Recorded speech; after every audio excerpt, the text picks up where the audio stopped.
Well,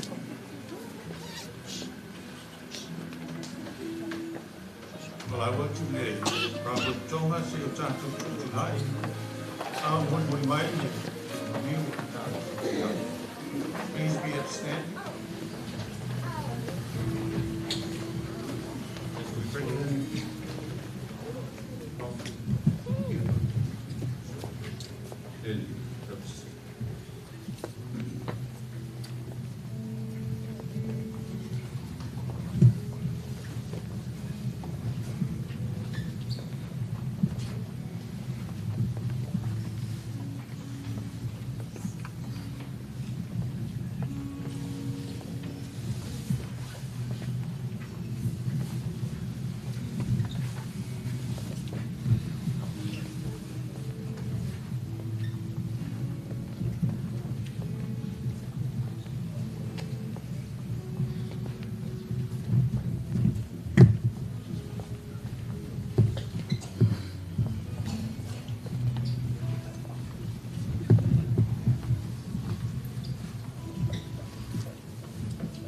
Yesu o au nei leala leo kumoni maleo e lava se tasi e aluatu i tama e a leo I mai a tea. Jesus said, I am the way, the truth, and the life. No one comes to the Father except through me.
Revelation 21 verse 27, Nothing impure shall enter heaven, only those who have their names written in the Lamb's book of life. Palinga e luas fu matasi fai po luas fu malfitu. Lo iai upu nei e le sao atu ai se me leanga e tasi. O se na te whaia se me inosia. O se pepelu. Na o i la tau lava. E o tu sia le tusi o leola. Ale tamai mamoi.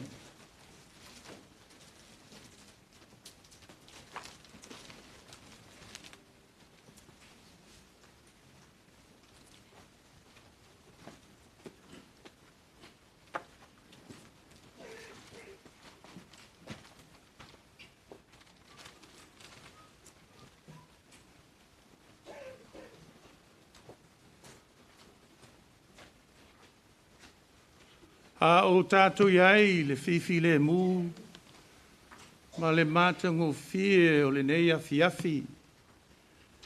Le tala mai o au, ma le ulu whale mai.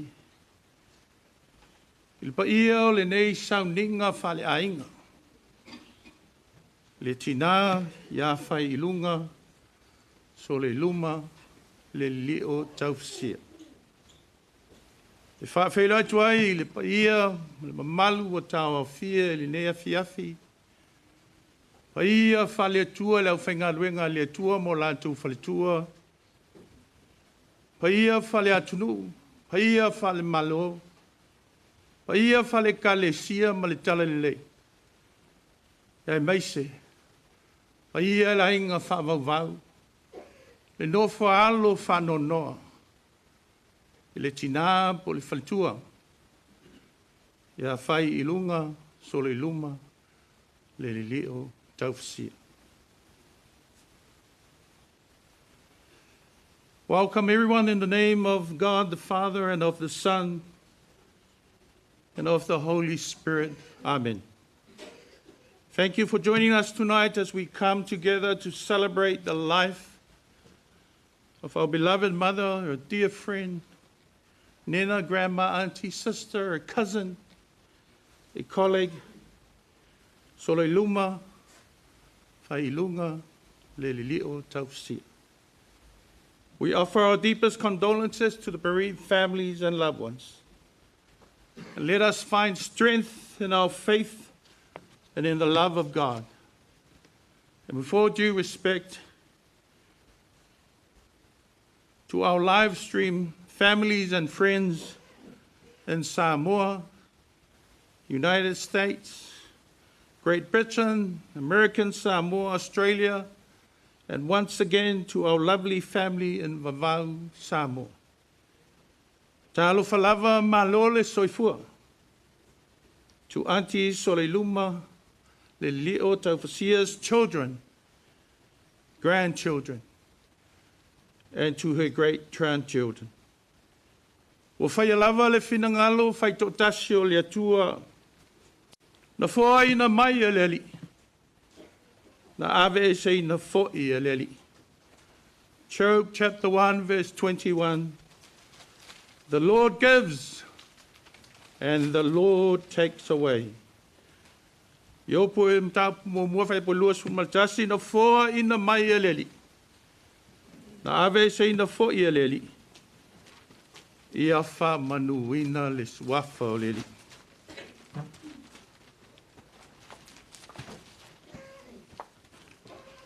O le a tātou te talo, le nganga pai. Let us worship God in prayer. Lo mātou whanaunga le nei afi. Le tala mai au, su mai, ma le afi mai. Se o mātou moli mawina le afi whale ainga. The family service lo mātou tina pele ya Soloiluma Lelili'o Taufasia. Mātou te ioe ma amene. Le matui o le oti. O fōlinga whanonoa o le nei aso ma le loi matamali. O lo soifua oi le atua. Le atua e o le ola o le atua o le manu malo. A fio maia lo wanganga pa ia tau to lua ma I mātou le nea fiaf.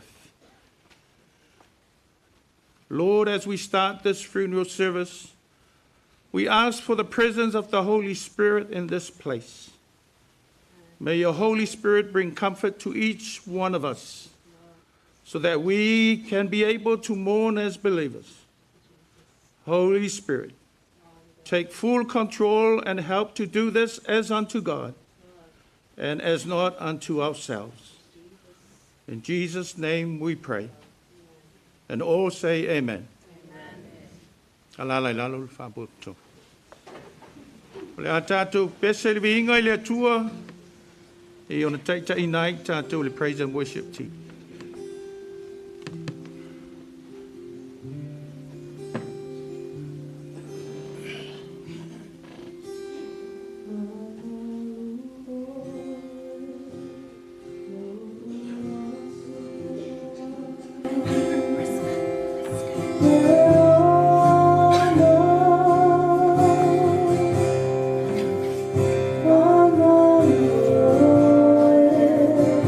Oh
si o tu fatui le lo tua oi fa pe lo fa Yesu ya te oi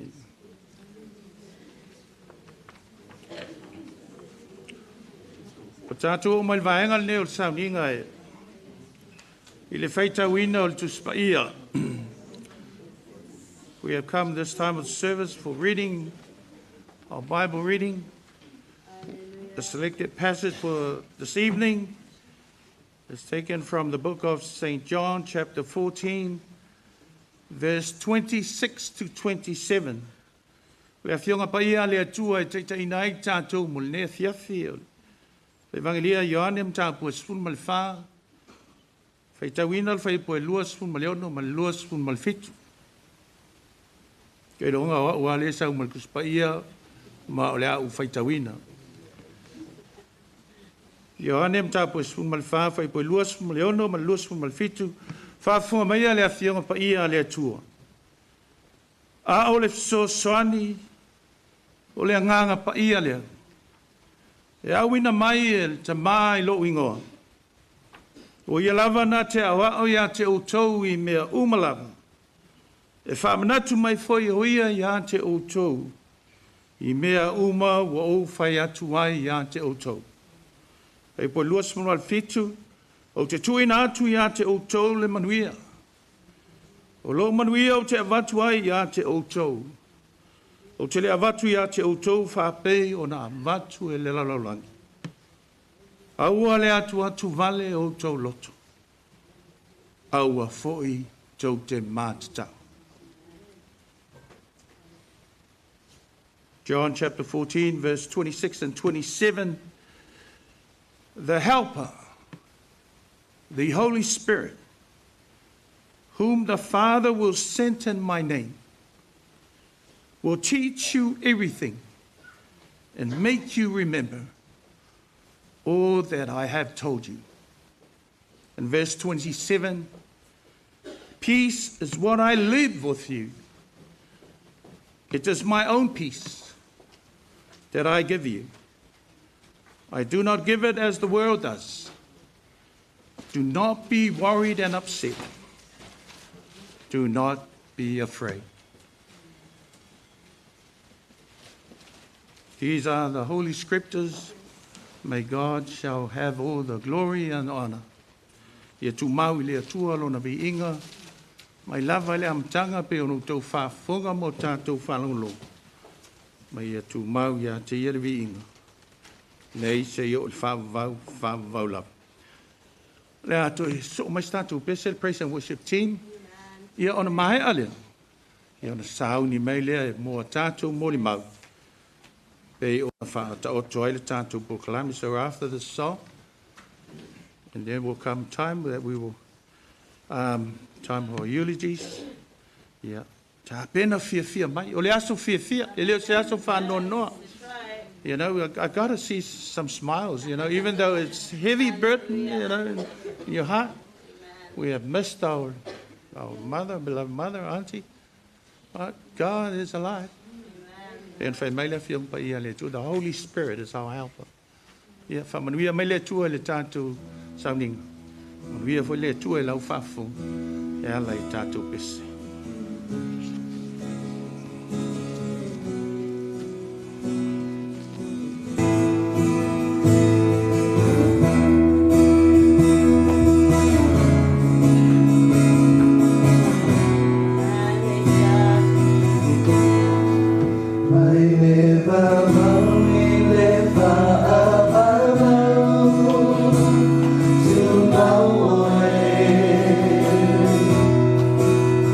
Oh, yeah.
O le vaenga ni o sauninga pe ona. Whaleo ina atu o le. Taimine o mori mau. Le toi mau le nefia. A le lomu le tu lo. Le tina le o lo tauto mai. O lomu tu e fie me pu. Ke fai me umilo. O kasa ika lomu gozo. O masangi e langa o mako. O lo e kafa le. Se o manga o mako kinga. Ia. Vala au atu mal whaaloalo a poele na oe, tauna e mawhau i lesi, muli mai, o le tātou taimi, ia, le fo ia le i whaia le talo ma le launga, o le me fo ia sili o le tāua, i le sauninga, whale ainga o le tātou tina, ia Soloiluma, sa whai le tā, Taufasia Lelili'o. Ia, o le avale mal whaaloalo, a e vala au atu e mumua mai le ainga o alum whanau te tina ia Soloiluma, wha solo mai ailea le tino matua lo tō mamalu, me se toi utai o le tātou ai. Ia ma wha solo e lava le tātou Paul Kalam. Ia lo foi me whanau, ma so se tas, i fia mōli mau, a wale a fia ma le tātou family service. Ia nga lele li, o sawa e ngaro lau longo wai masangi ngā mai lau longo e kākāpe au. Yeah, if I'm more take the ingo le ngango Lelili'o, as you come up and say a few words about the life of our beloved mother, Soloiluma Lelili'o Taufasia.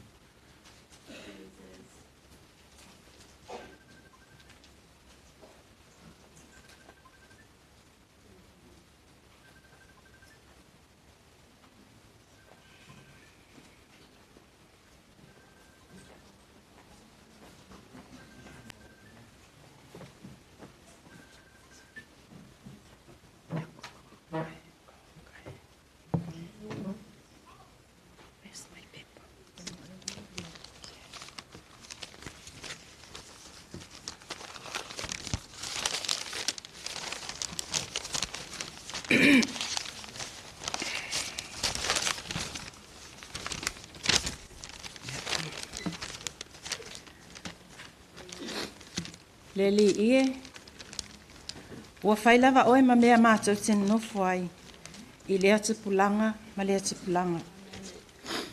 Ai le i whanau mai maunga, ele i whaia foi oe le lalolangi ma le atu laulau, o le atua oe mai le vavau, e o le wha vavau.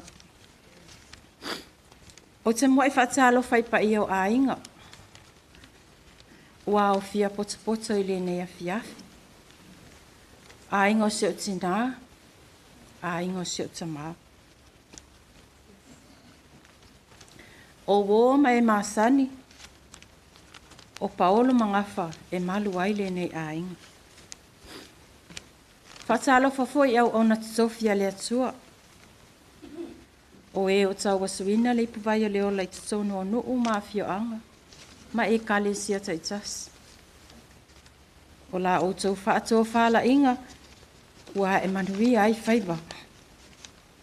O so se tama whanau i tu e fio le nei lalang. Whaatalo whafo i alo ma whanau vavau tutono le nei malu. O le pa ia lavalea ia salva alasi, ma le mamalu ia te oe le tauanga esi. Whawheta i lo tau awhio mai matala mai o a au. O a o tau tarsanga mo lia foi, ua moli mai ai le mawhana i o mātou loto. O a o lina lima Lelili'o Taufasia. O le lona lima o le whanau e to asipulu le lomatua matai ina. O si o mātou tina, Faiiluga Soloiluma Lelili'o Taufasia. Na whanau o ia le aso luas fu malefito Januari tausanga e tasiva tol valu. Wa atoa nei le tausanga le nei lo na valu sifun malefito tausanga. O lona sama, o la wama vai ngawha, o vai lo palauli masa musu ia le ipata. O lona tina, o tuai alunga o vavau masi umu. e toa se fulu I mātou. Ua maliu si o mātou so matua. Ua maliu fo le ui I whanau a maliu ai. O leo whainga o whanau al lo matua. Toa 5 O whanau al lo matua. Toa tolu 10 O leo whainga I mātou na tupu mai le tina I se lau malitas.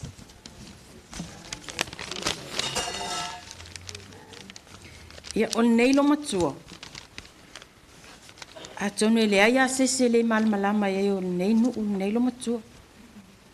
O le kele ia o ngai ngoa I whaingoa I mako a inga lo matua nei. E kele angi whaingoa I kamapi I vo ia o mai le aka. Awa foi o lo matua o na ita. Se ilonga I kango 5 ia ka ika. Ia ko a uma foi le ika. A le ngā kango ia ka ika. Ele ia se kumama inga e makua olo a ele mea ngā ka ele. Se ilonga I malia loto.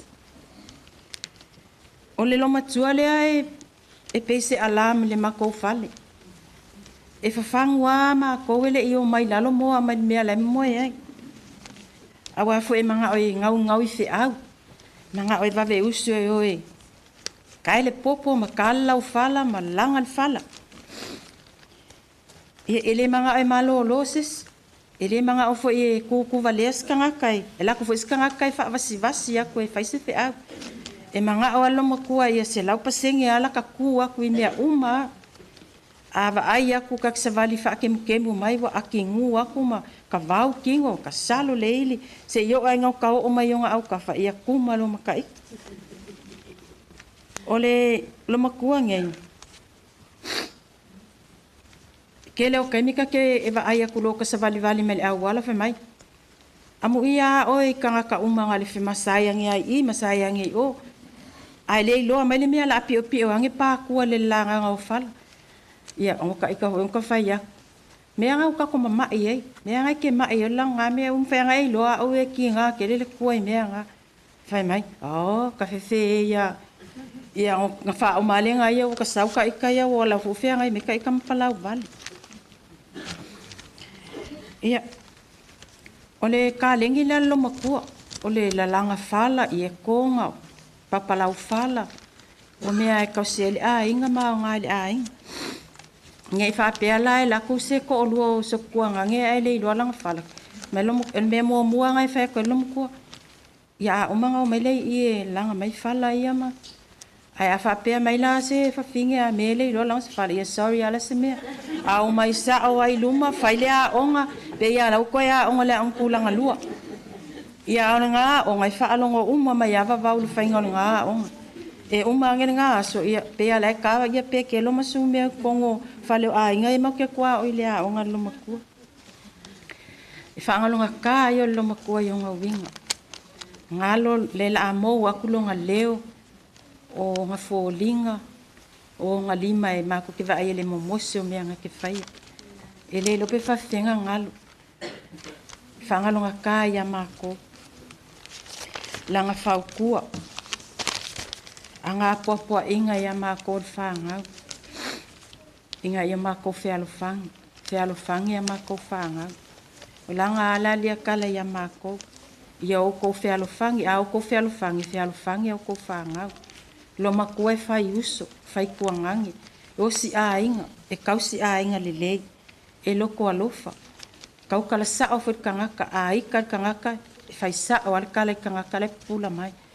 Ki ngā whai aku e lai ba ai mea si kama e koe pia. E ke whai aku e kala se i o ngai loa ai. Ia, o ngā winga ngai masangi man mako ai. Ia, e mako ki whawhitai lea li. O no nei tausanga I tele wa e fua I so mātou tina. O kain kausanga si tele. Fua e lea li I so mātou tina. Mātou mafuta I tono so mātou ai ngai vau.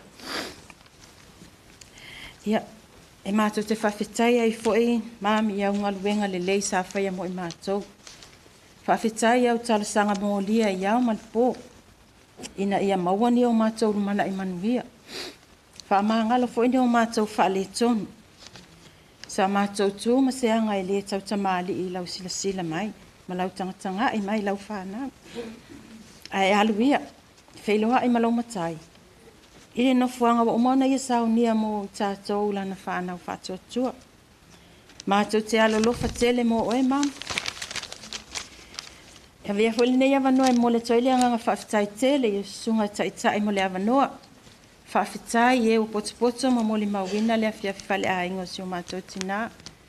E le whaititia fwili anga whawhitai. Ia te outou na siasi atu ma momoli atu. Mea tau mafa o tupe. Mo se o tina o whia ngai mamai. E le aisa mātou aura po se āru e tau ia ilo tau wanga lelei, ana o lau mātou te talo i le atua. Ina ia toi whaatumu mea ua whaangau ina. Ono o lau tau wanga lelei, malo o tau o lofa isi o mātou tina. Whaamanuia le atua ia te o tau, ai maise o nai o tau whanau ma a inga. E whaai iwa tula au mo li mau isi le mātou pese lea e asio mātou nu e fia i fwai asio tina e tasi alu fwai upu pele wha mole mole o le fwai upu lea le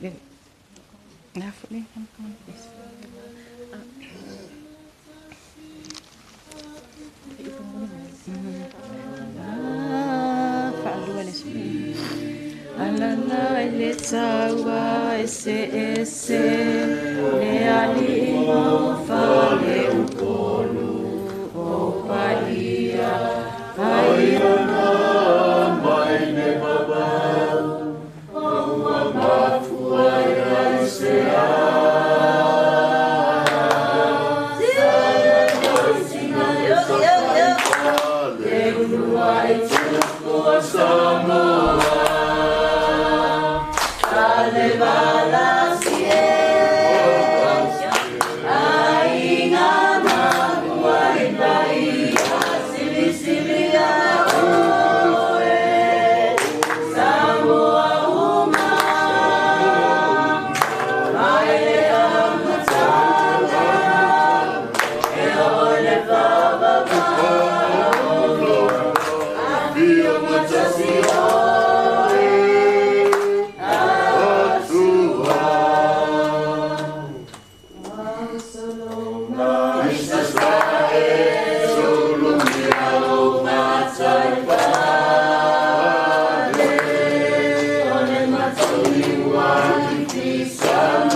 Ia vi ia le atua le nei afiafi.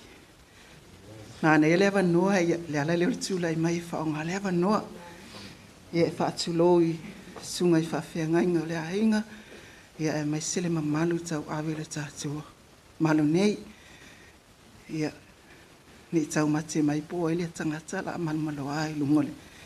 Pule lapa i o le atua. Ia a o le sau pule la nei o whaatulo la i ele. Pa i o le awhia, e lua mi o ti sau te mo le mawina. Nanga le tele vai atu e tau le aini se le a inga le tinao Soloiluma e. Tono nei malu. Oa o pele o le tamalanga, o lona tina le fua. I o le fua whailangi le fōlau. Alo matua lea e whaia umatala o tangata wawau pe a whiwa e lunga le awala. Tulou. Le ala le lo tūla i mai.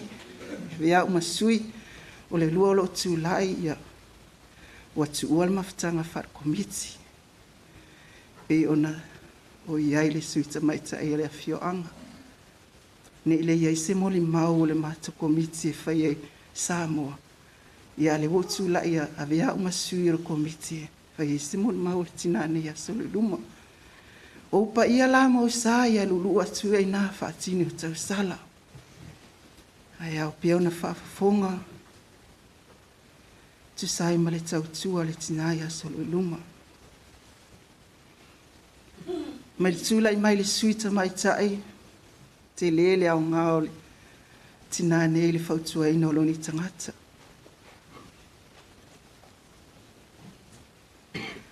Whautua mai whaatulanga ina o tonu o mātou komiti. Le waaia mātua, na tangata mātua, o ese la aso ese ne yaso. Whainga tā. Ina ia tataa ia ile o langa i mātou yaso ia. Ai awane i whaia yaso nei. O aso nei o whaapolo kiki uma mea uma.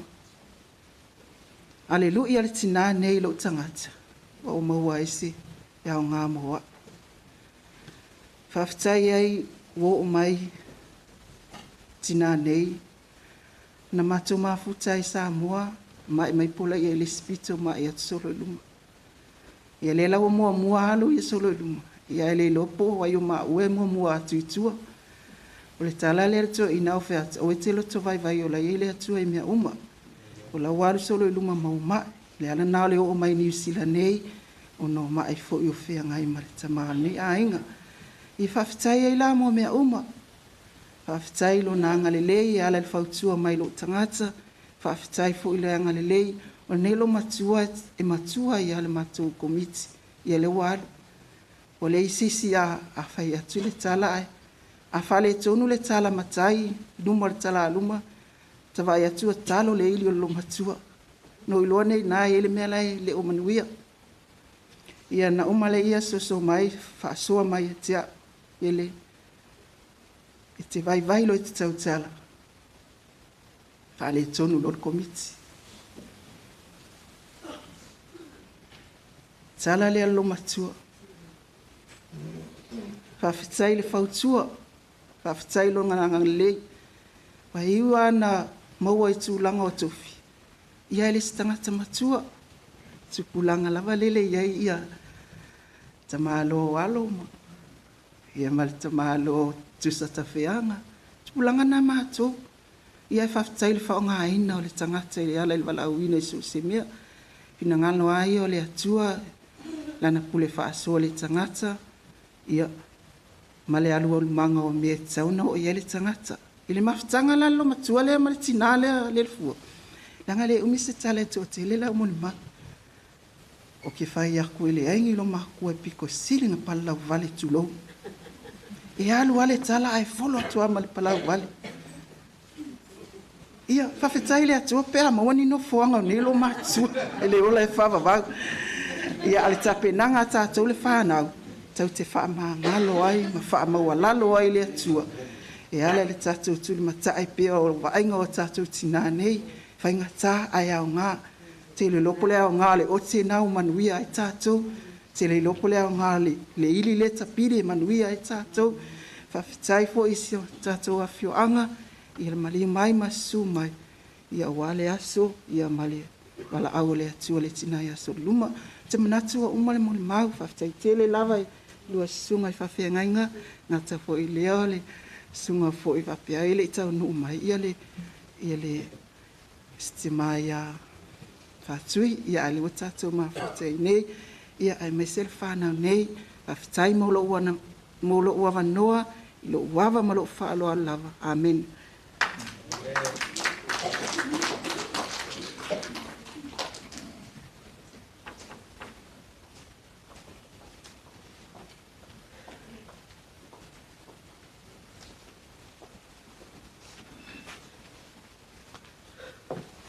God is good all the time. God is great every day. Hallelujah. Fia mai tatou. Amen. Mas tatou pati vi ia ile tua. You know, this is a celebration. Ole aso fia o tatou tina. O tatou mai whaatase moli mawina. Amen. Hallelujah. Yeah. Sofa mani malo Yesu Kiriso te whaatalo whatuai.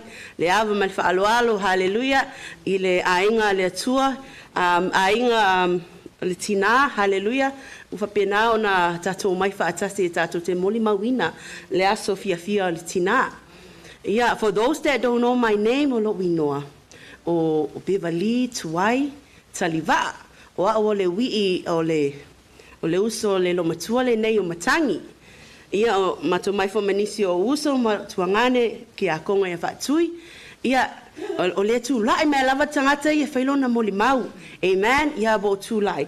Ia o te fia moli mau fo i le sia o anti. You know, pe no whaalonga mai moli mau ai longa mo se no foanga mau alitina. You know, le aso na o muli na o wasi ai o ia il whalemai. E a foi vai kwa tina e ika foi ngale I mea bo kwa ngai o whaku ia mama whaku vai. Anti, ta penga oe. Va mo lalo lo loto I le atua. Wha ma ngalo atu ye o lato wita mai a oe. Ma mea o mea o e ika ai. Mama wha ma ngalo I lato. Fia oe masauni. Ta penga lo malanga. So I believe. O lo o maua le ona fuanga si o tina. Le ai whaftai le atu o maua lo wawa noa o te moli mawai. A wā lo te alu e moli mawina fo I le aso o tina I Samoa. Ia au te leto e moli maula o le awa moli mau nei ngā I. So it's whaftai le atua. So I want to sing this song, please. Mao, can you come and play my song? But mai le nei pese, you know, o le oti. E le to e au ngā upu moli tina. E au ngā mo I tātou le o mai. You are coming o a o whaalongo le upo le tua. Toi whawhangu wai ma toi tatai o tātou wola au ona I le tua. Tātou pepese mai, this is a knowing song. For my soon and very soon. Because o soon and very soon lea, le o moe le tina. Whaatalitali e te me wheloa I malona ali. Amene, ai le loa e tā, o le te me tā, o te mamoe ai. Ai, ia, o te me wala au mai lo tātou atua. O tā pena fo I tā ua, amene. Soon and very soon. Soon and very soon, we are going to see the King. Soon and very soon, we are going to see the King. Soon and very soon, we are going to see the King. Hallelujah, hallelujah. We are going to, no more crying there. No more crying there. We are going to see the King. Oh, no more crying there. We are going to see the King. No more crying there. We are going to see the King. Hallelujah, hallelujah. We are going, no more dying there.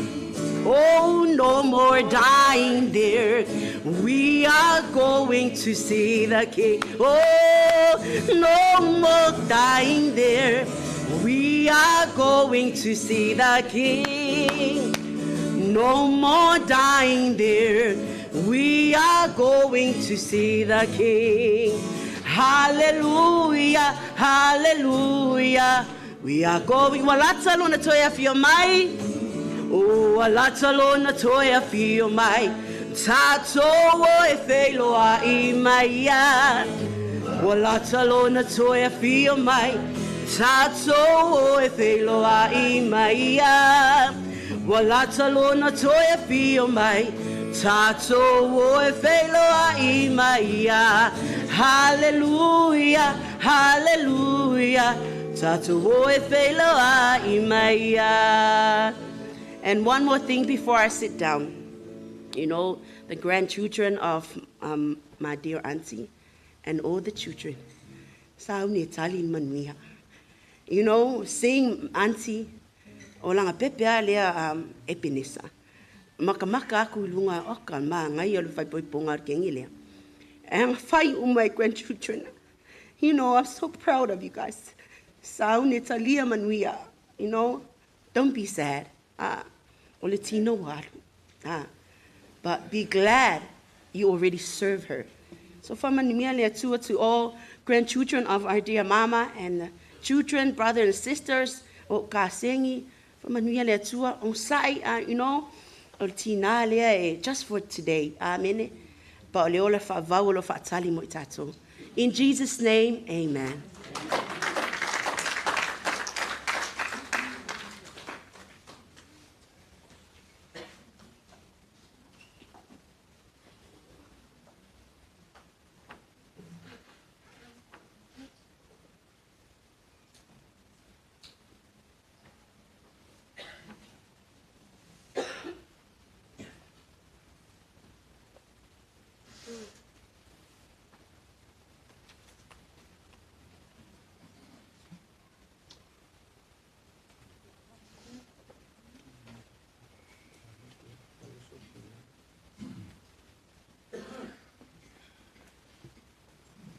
I le swafa man malo, tātou wali o Yesu Keriso, o te whātalo whātuai, i le pa ia o le sauninga nei, o le toe sauninga o si o mātou tina, ai le tu nātu, o mōli atu lona, tinoi, sa moa mōna toi taimi.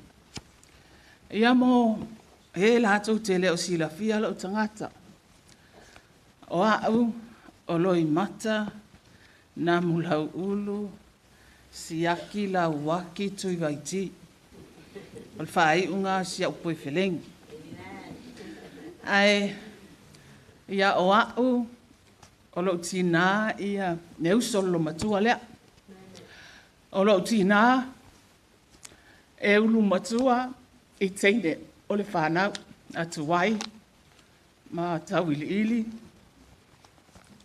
Ai, o le lona lua o le whanau, a tonu anai sila fia le tōtele o tatou ainga. Ia ai mai se foi ia plenu o vavau.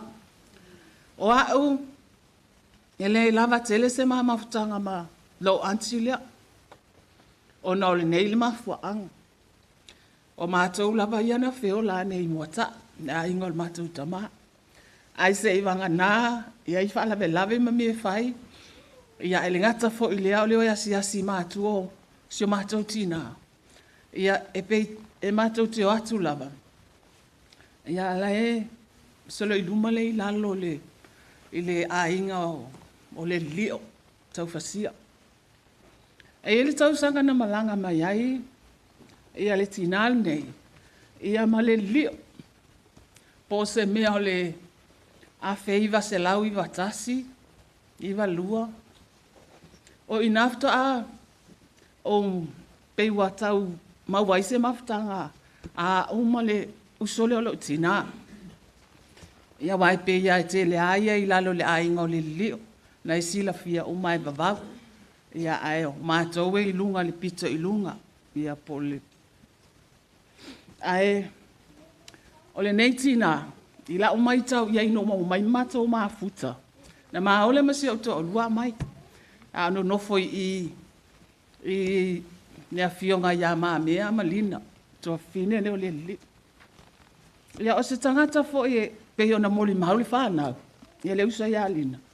Ia moni mwha maoni. Ia ele ailani o na winga na whaali e nā taimi aipona o lafta a mātou māsani pe a matele le mātou wāwala lata ele vālea. Ele taimi lea. Ai o se tina. Ia awa e pe ona o whaalongo pe ia wavau. Whaapea o rampo ea. Whaingo ai. O ano. Awa o le lo matua whaapea pe ona tā uhelina. A ita ele stama ita. O te tali tonu foi. O le loto le tina lea. Ne maua foi e nisi o mātou. E ia ile sunga ia. Ki paki. Ia o rau kangaka. E ko kele a. Ia ae. Ia tina. O ke whawhekai ai le atua.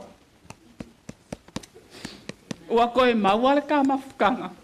Pe o maasi asi aku malau kolua. Ka kou wheiloa. Nga o whai aku foi. Ile tina. Luma. Wha ngaloa umalo o usol. Ia loi fonga. Ai whai mai le tina. Kako kau whai kakalo wai se uma kako. Wha mangalo mai le li ia tātou. O le mea whai lai, malingi ai au loi mata. Au mai tau watu po le lona ono leo. Tala o wasi asi si au atsi. Maliu lava si au atsi. Tu lou le pa ia mali mamalu e sauninga. O lano whanau. Ia mala o whaatau wala iai. Mea na o te tangi ai, malingi o loi mata. Ia anti, a whai o le ani o whale e tonu. Ia mai se fo o lau tō lua. Whamangalo maa ua. Whamangalo foi maa ua malo uso. Ai, tātou whailua i le langi. Manui alau malanga ma wasau no fuanga maule. Ne o lai whaavavau. Tau sini o iai le au kerisiano. Ai o le au sula o pese. Wa mo le mau e usula o pese. Ale usau la ubo. E au si au koe felengi le se usul ma pese. Le fai sau kala. Le fai singa au kala. Au e wha umia. Ia, o ngoa o nanai la waki tangia lao ti vaiti potalmaki. Ia, wa manu nofo nei male maitailia. Ia, o le tamamatua lea, le uso matua, le matua tia. Lono le tau mate mai. O le matou Faiilo inga malalo matua lea. O le afe iwa salau iwa sifuru maltolu. Le tau matamate a tolu lo matua lea. Tau saki. Toa ma mumu mai ma fale i wes hapa i Henderson. Matou ma futai malalo matua lea ma Taufasia. O le G-VAI Lelili'o. E o atu. Matou ma futa. Tasi pe ale fale ina iei na whanua. Na o ma fale. I lei toi fio ese lo matua mo le toi. Matou fia ma futa aia. Mo atu ai uso o lo matua. Tina ia moe wo whailangi fo langu. Ia matou tina. Ia mai se fo o vaipou le tutusa. Mo latou taito lua. Matou ma futa whatasi ai. O se a inga manai. O matangi. Ia malatou fo i taito lua, malatou whanau. O pe ia laisa moai na waitai. Ia melea. Telefoini ia o onga le leisa o mai li lo matua ia maua. Nea luma. O onga ia le umanui ai matou. Manuia i foi a matou whanau. Whaftai. Tai mo tu lalo mal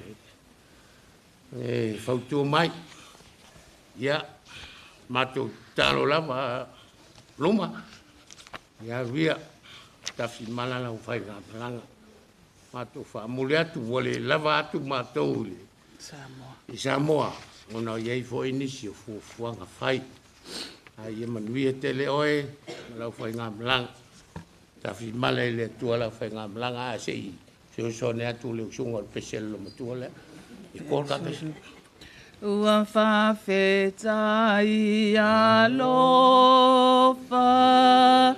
mali e valau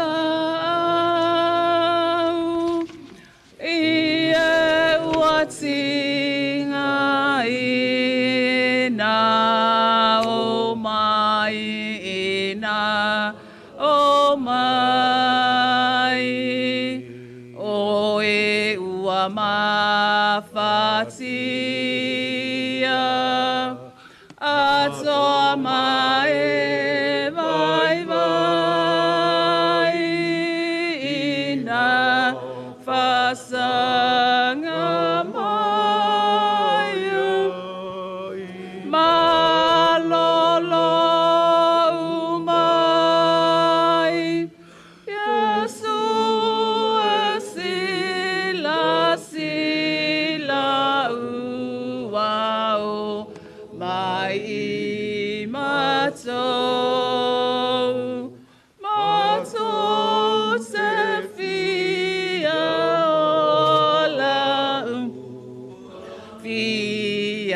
malolo tātou nei mana o ia e tali a mai a wa olo wa lofa wa la uina luma ia lai lofa mai ia si o uso ia fonga ma whanga wi Australia. Ma guiala umalanga. Taftai. No Yesu. Amen.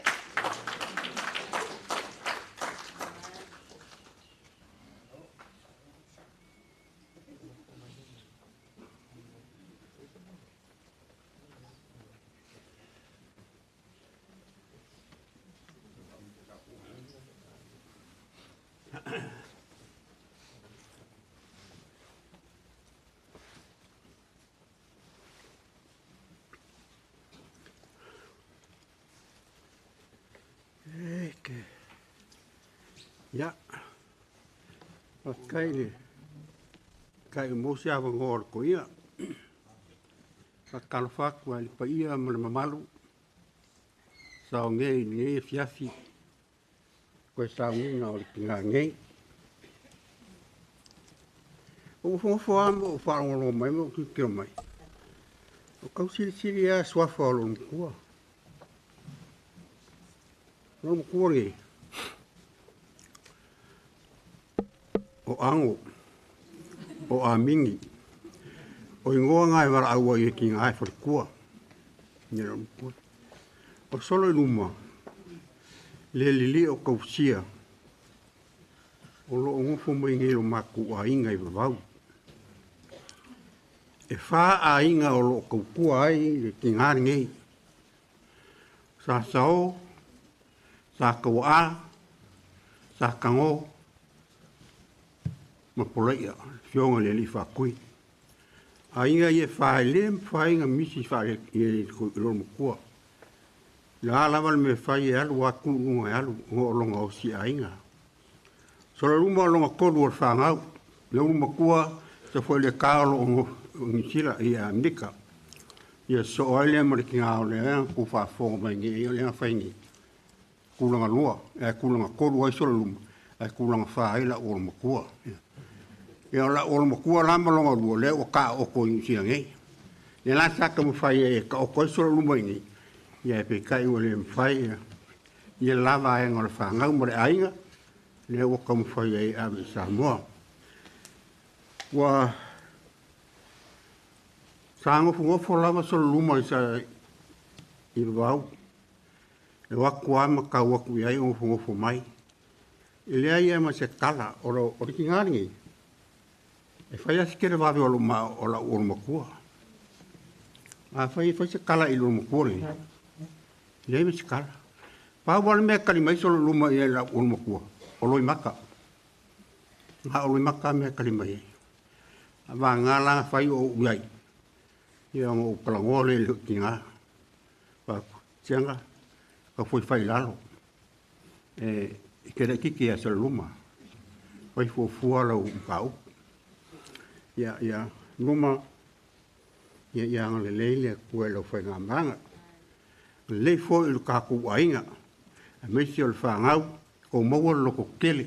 Le ala kangu a wo eo kāku mākua kāku mākau ke umaia. Le aia sesi o kāku mākako whangau le alua le awala lea. A ia maua loko kele ia mre kāku whamanga noai. Ia e whapea la ausu la pese. Ue wāngu uho mai e. Kau a whaisa o pese whamawa e le usoro. Kua.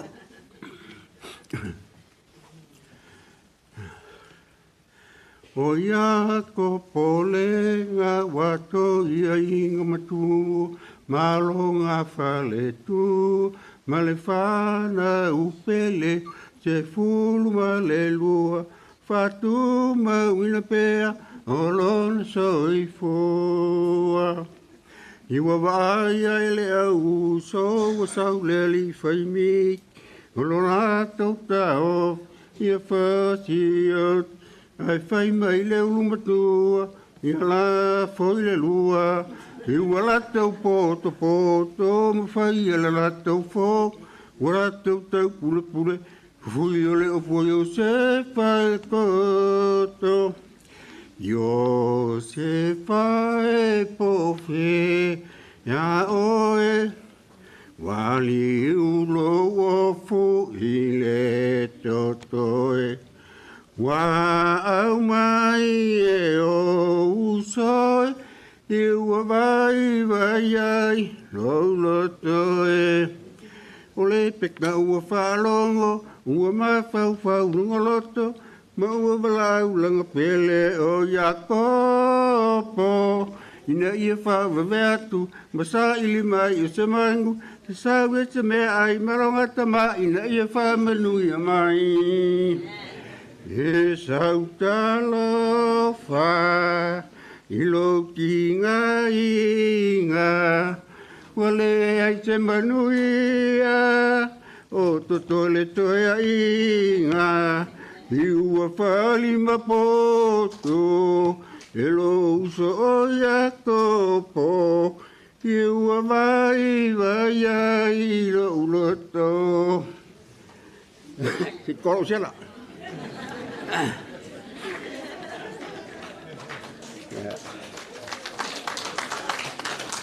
O le pete ngai ngā o heilo o le makua rea. Le e ma si o ngau solo ke wa aku le i. O uyo kākanga i hei le o le pese. Le o ke wa i aku i.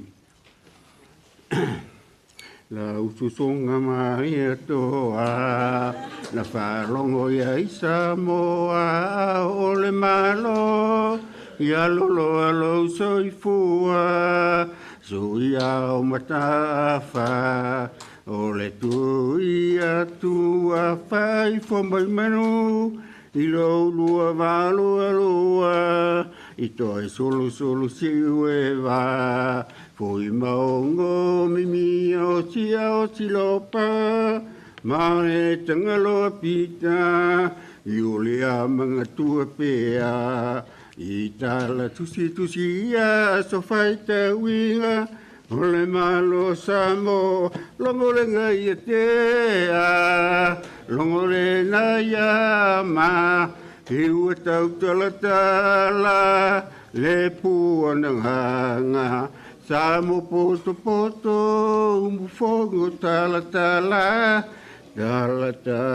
lo yu perisiriva, mua oe le Pasifika, ia mungia lo fai ngā mlanga luma, tau tonga vai papa, mungia pa ia maha urunga o arsioni, ia mungia kai ngai, sa vinga pa kai muna ngoa.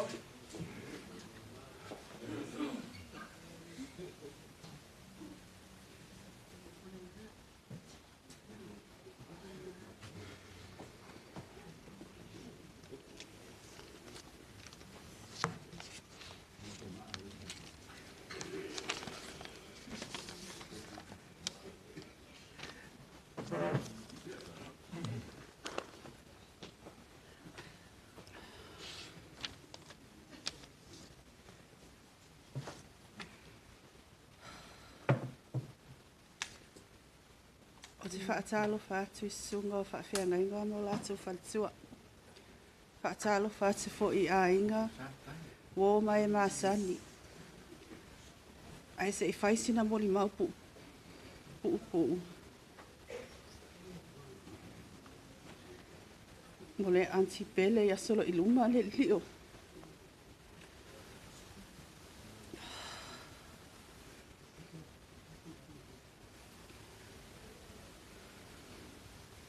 O au, o wālasi o le tama, a le suluma moe, o le usola I titi o anti luma.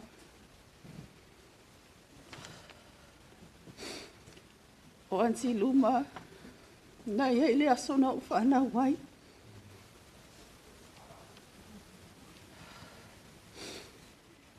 O ia na fisoso ane whanau, whanau I na wau.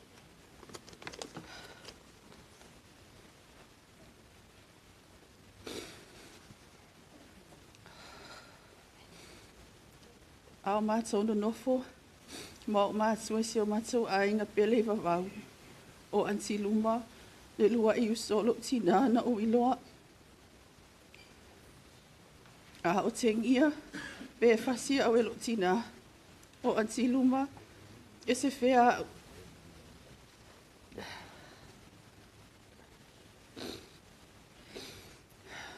e sau avea ma fai mai. Se I uma le itolo tina e toi alu ia.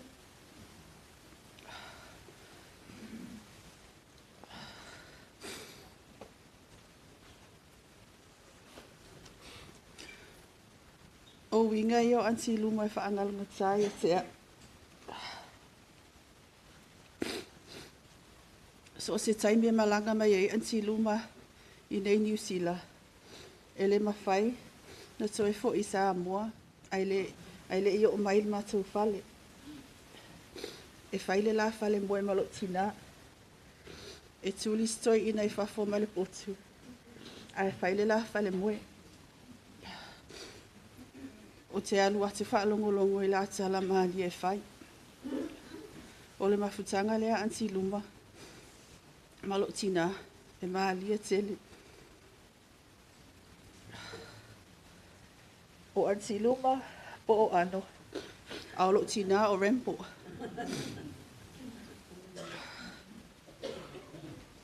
O ingoa ia o ano antiluma ai rempo lo tina. E whaingoa ia e mātou lana whānau. Mor mātou ainga.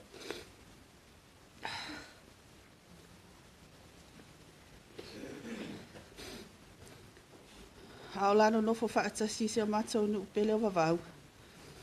O rempolo tina e alu whaatipu misa.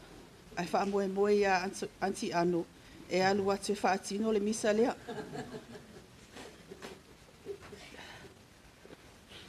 O le mawhitanga ano ma antiluma. O mawhitanga ano ma rempo. E mānai a tele le vaai. O antiluma e pui pui. E vaai e alofa I lona usola I titi. So se me e whai whaatasi. Malilili'o Taufasia matuangani whaapea o tau songa. O a o le pele a antiluma.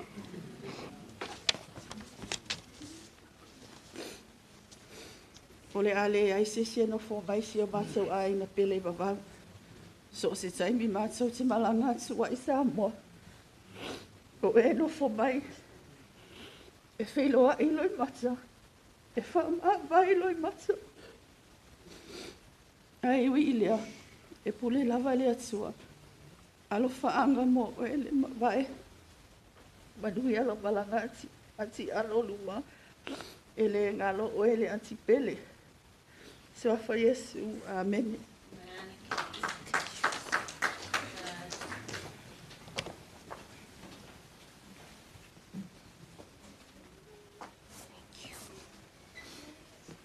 Ia, o te whaatalo whaatu I le suafa manumalo Yesu Keriso.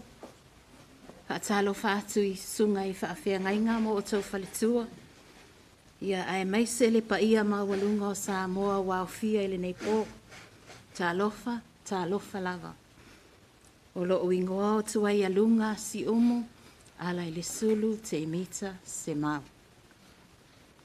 O te fia whaiasina mo le maupu upu lava pe lua pe tolu minuti mo anti luma.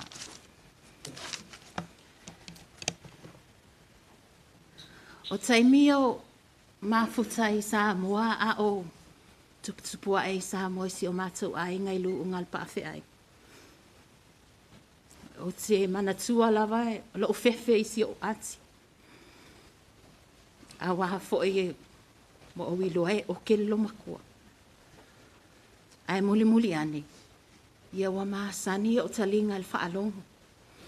A wa e kukusale o kelo makua. Ma le o ke alon tina. Ma le o ke si o tina. O I fo e wa o wilo ai. Le alofo antiluma. Mo mātou. O antiluma. O le uso matua o mam.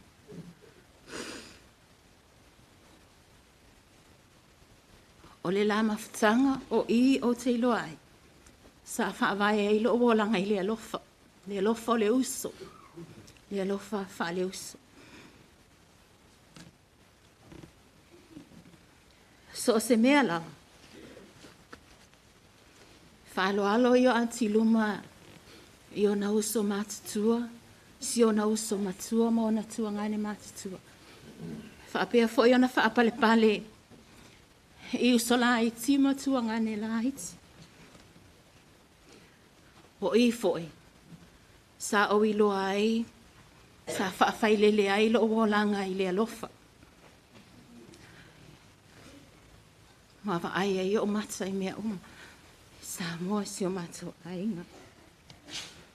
O le tausanga lua Festival Valley, na maliwa i se o tina, malanga mai Aunty Luma mai sa moa. Ia o i fo ilana moli mau. Ia na tau tino e le lo matua. Ia o le spaile si a lesi.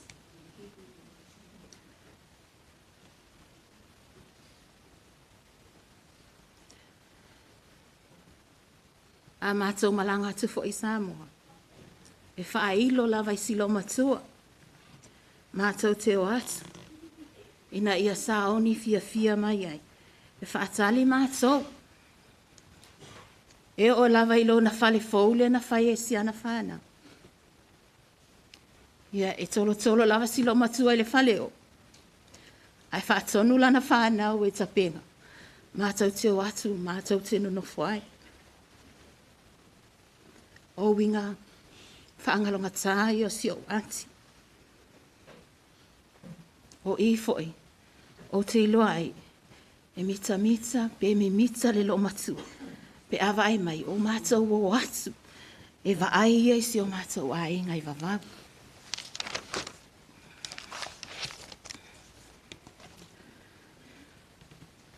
O te manatua lava le tālasi o tina ana whai mai.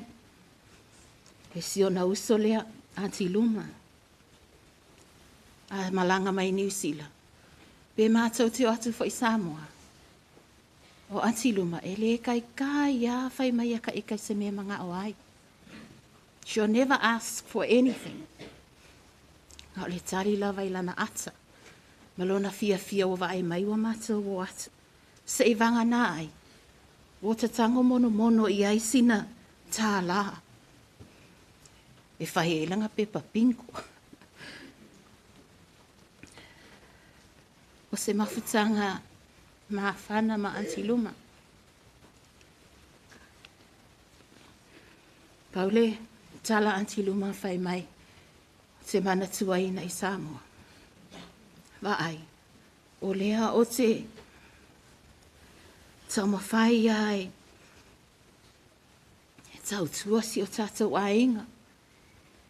I wawau, e le ngata, i le ainga i loo ngā pa'awhi ai, sa sao. Ia a o sa tawa a. Ia maona ainga masiana whanau. O le amatanga o le tausanga nei le masina o Aperila. Sa mātou o ai uma e sa moa masiana whanau. I le whapoiponga asiana tama o Ebenesa Marano. Oi e, o ova ai i le suinga o le soifua silo matua. A malosi, ia ua pipi atu i le fale na whai ai mea, o le whapoiponga. Ia e ale malosi fo. Ia ua tā oto ilo na fale. O te no whaama o mā whau i lona nau. Ia tau nu manuia lea wha moe tāu o le whanau. Whaftai Aunty Luma mo launga luenga whita. E le he whaingo fie. Mā lolo te tele i mea uma. Whawhetai lau te talo mo mātou uma. Sa e tu i le muli papanga. Sa e tapua i whaiva. O au whanau, o au tama whanau. I atunu ese, whaapea sa moa.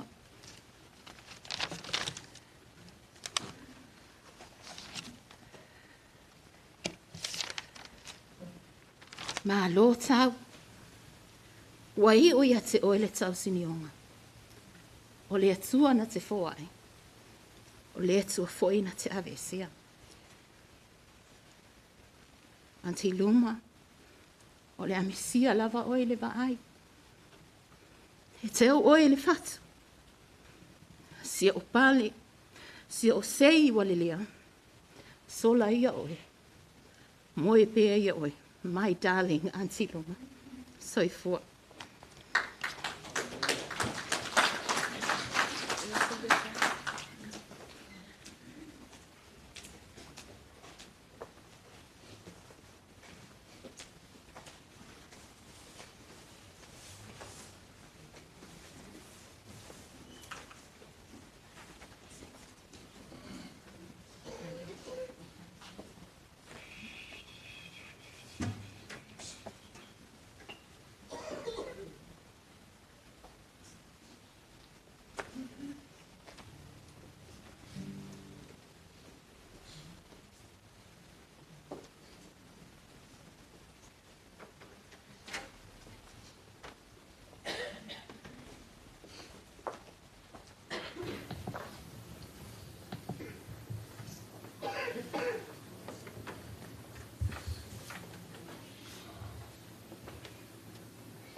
Le lute filemu e faapele tele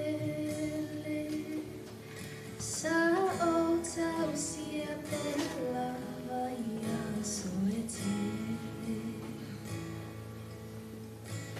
we la lute sa mesutasi mai le solo e ua o le soi faalo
Patalu whaatui sunga whapengainga. Mo tō wharetua. A me se taso ainga lenei.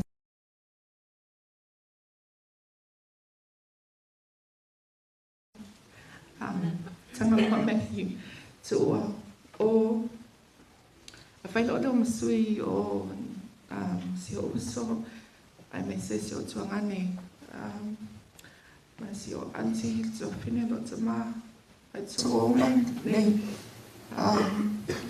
o mahatou o mahatou se alo whaasino I le te uso lai titi o anti luma o te uso aso batuti longa noa o tu loa le va I pasa o lo no foi Australia e leo hadosi ma fai una lava mai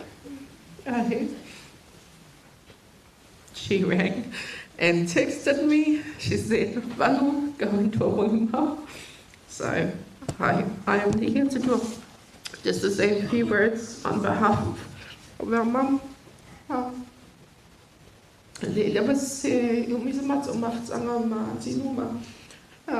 Just probably Loretta Malalo and Lualua.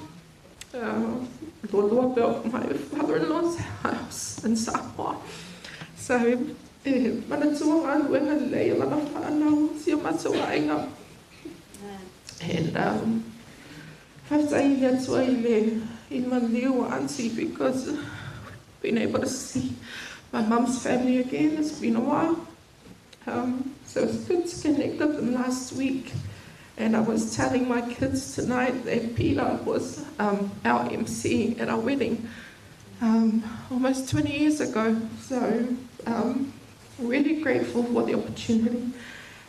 Tonight's just to be able to say a few words, and we just wish all the best for everybody traveling overseas for Auntie's funeral. May God be with you guys all. Be strong, be courageous. You know that God is with you all. So can we just sing Mo Moonga, just the first verse, just from your sister, Auntie Luma, to you tonight, and sending you all our love. Mo Moonga, Samud,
I'll try and do my testimony in English, in Samoan. If I go off into English, then please forgive me. Whakatei lava mo le awanoa, mo lava na pa marua tu sunga papea nainga, ia ma le sunga ki a kongo ia patui. forgive me if somebody has already given the testimony about Auntie Luma and her siblings. O le ulumatua, pēna saunoa mua mua Uncle Sulu, o siolo saupa I le tā. He currently lives in the US. And then it's my Auntie Soloiluma, who's passed away. And then Auntie Soloiluma. And then Auntie Moy, who's also now passed away. And then their brother, Taito Toyaso, who also lives in America. And then it's my mother, Nitsutusa Vaipo. And then after Mum is her brother, Tauili'ili Fiso, Papalemata, Tauili'ili. And then after Uncle Eli is Auntie Matangi. And then the youngest is Auntie Tuloa. My mum is the only sibling that lives here in New Zealand, together with her sisters that have now passed, Auntie Soletua and Auntie Moy. I first met my Auntie Soloiluma when I travelled to Samoa when I was about 10 years old in 1989. And Okele Loa, le Gulea, Faiiluga or Rambo, or that she was Oke. I don't actually remember that side or personality of my auntie. Reason being is that e mā whanga lava a le mawhutanga alo tina morona usu matua. Alo tina ana malanga mai nei New Zealand le Faiiluga Soloiluma Lauama. Ia, toa whaelo na ainga I nei, mama tau whanau mai. Ia, o te manatua, na matou malanga I Samoa, toa lua o tau sanga. Ia, o te le manatua o te le, ni tangata po I mea nā vaitaimi. A le se pulo o tau sanga, o manatua I winga po ero Auntie le le uso matua le alo tina. And when I first saw her, I'm sorry to all the other aunties, I actually felt like Auntie Soloiluma was really pretty, and probably the prettiest out of all the sisters. I never told my mum that because but I'm sorry, Mum. I felt that Auntie Soloiluma was probably the prettiest, then Auntie Moy, and then Auntie Soloiluma, and then my mother. So what I remember about Auntie Soloiluma,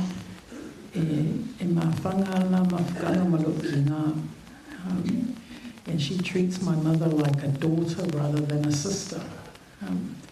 And she was always very gentle with us, so I don't remember ever seeing her angry or ever having her tell us off, or I've never actually seen that side of my auntie. I do remember when Loimaka and Ngangai talked about their trip to New Zealand. I remember my Uncle Lelili'o and Auntie Soloiluma travelling to New Zealand. Ia saolele arekala Ngangai, me ngā vai kaimi, o ai o whaakasi umalo ki ngā monga uso, manako kai kōrua. E sele mā ngai ar ngā mawhukanga ar ngā vai kaimi. And we always used to meet at Loimaka and Ngangai's house, and those were real precious memories to me, because that's where I saw the relationship between my mother and her sisters and their husbands. And I always felt that Auntie Soloiluma was the quietest one out of all of them, together with my mother. My mother couldn't be here tonight. because Mum isn't well.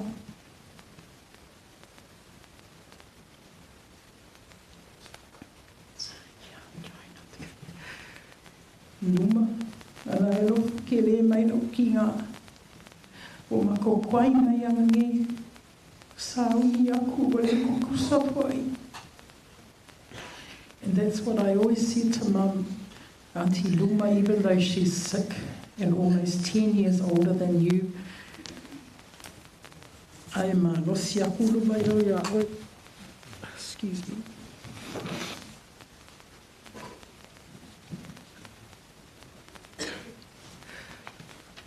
Kaluanga alu, Auntie Luma. My mother's been grieving really badly.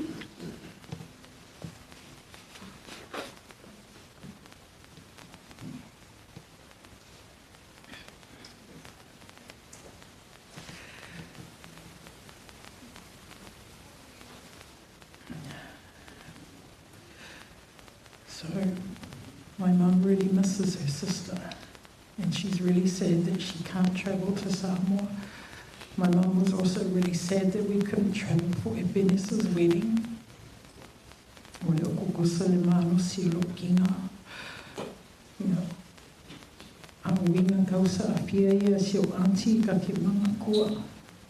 I've never seen the angry side of her. I've only seen the soft side of her. And those are memories that I will always cherish. And Auntie Luma, no ke le mai lokinga mo oi.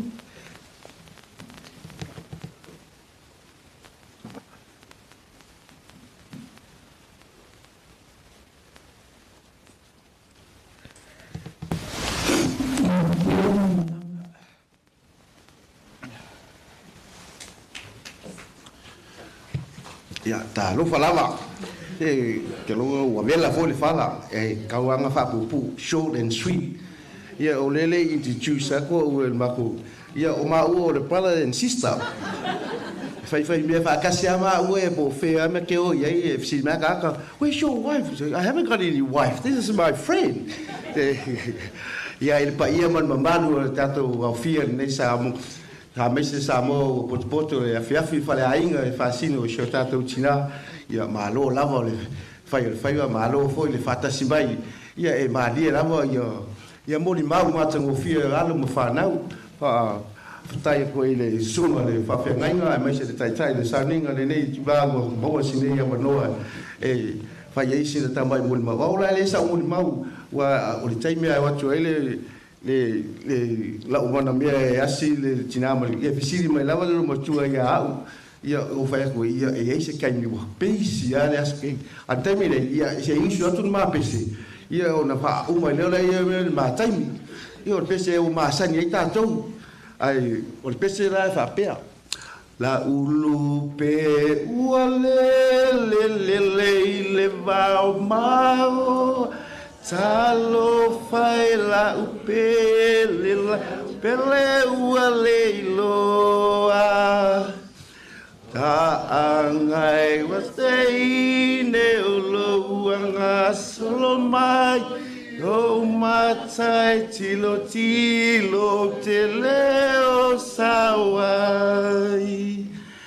ta tapu mai o le sau mai ele moni wa tolu le alofa ilunga o ki peona ile suafa Yesu amen.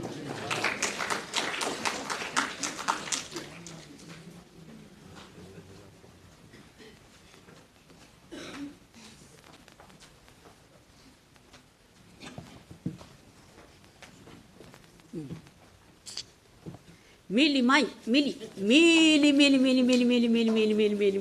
Patia. Lua mai. Hey. Oh. Amen. Ya sofa man malo Yesu Keriso tfasa lo fatwa isunga fa fe ngainga mesele sunga ti a kongo ya mesele mamalo le ole ainga le atua le nei afiafi o au nei o olive tini o au le tama matangi le uso la ititia lo matua lele ta oto atu ngei E le isa ngia sa mo limau le ngia fiafi. O sawe o ke fia mo limau i seo anti anga o ke le alu i Samoa. O ke mga kua lava i anti luma i Samoa le si ke minga o walu wai. E sa o ai ia mo limau o anti luma e wala awa longa ingoa le mo ke wala awa i o ano. Anga luma kue faisinga maa lo si pe pao a wenga le luma kue i si ke mi. Mga kua lo walu i Samoa au laku lola ia wai fai pinko i wawawa. O walu lola ia a ke minga lawe le i faisa ko lua walu lola ia pinko. La ngofu mai anti luma li si piko e ia la malanga granddaughter leo epe nesa. E ngofu alai kalangia ia epe awa o ke lefia soso i kalangia lo makua ke o ula vea ai. E la pe o misi la se pinko. Ui, unga misi al pinko e pe o misi a epe le ngu melo le pinko. Se o ke i halo ki aku le pa le po ia epe fiki li si piko. O fa pero mafafau ui, o sa o ale ngo fa ingo lo makua anu. Anga e faisinga maa losi o ao lo makua. Mea o fa e kemi umala faku o liki ola wala awa i anti luma anu. O la ko fa pe o mai. O ke le fi mga ko ai la lo makua i kemi nga o ke Samoa ke wo ula vea i le limo anu le au nga. Mea nga o ke mga kua i lo makua. Anti luma ia kalikongo wa saungie le li no fuanga mo oe e kalikongo fole loko wa e kalia inga faol tanga le tua ia na o lo felo ai malo matai le langi ia awa tato te fano no pe a fia awa lo tato wola ne lau langi le tu mau o lo le langi lo tato wola e fa vau ai o lo moli maule na awa o tele alu ai na sia tama le ala po ale le la sa we su atulma pese fa o mali moli mau sia tama le alu o fa ku la ku fai uma i fe awal mali wa anu awange ele sa ole uma fa fe awal mali wa anu awa ke we sa lo ela velo i anu le ne awa o sia anti le ya le fola le sko ye se ango ngai i New Zealand masa mo malalangi akwa awa ko paula vale le ango le ngakoi ya le la wa lu lo anu ya ako ngwa ula le la anu ya a te mine ia o fa lo tso lu mala fa nau se fa nau le ala pepe le ia mala ula po ala le la anu e alu fai mo sui awa o le wono fo nei anga e fo ngai me ia wo le alu ai ia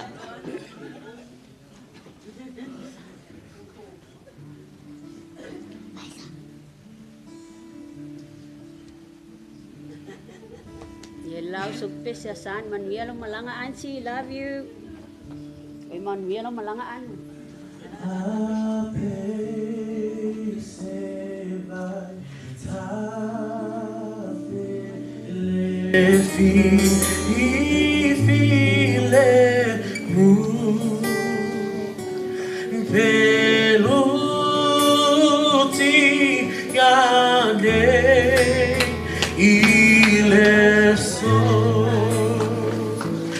Ile o lama nei o te moli mau pea ele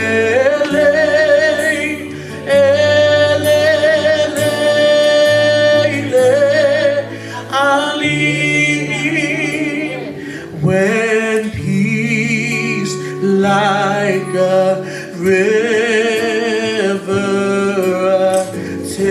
attended my way, and when sorrows like sea billowed roll, whatever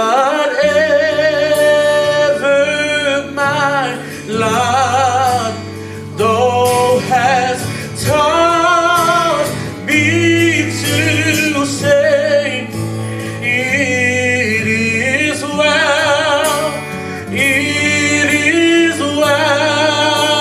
with my soul, it is well with my soul.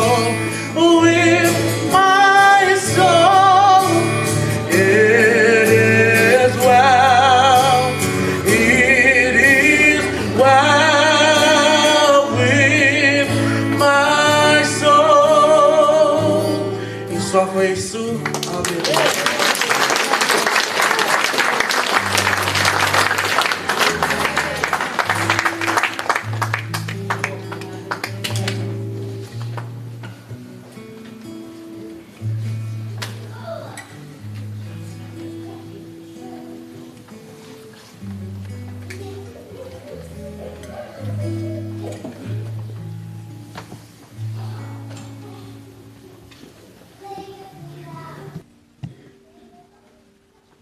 Ta lofa e swafa maru tato tamani nei foi tula la fiafi sau ninga fale ainga o tato tina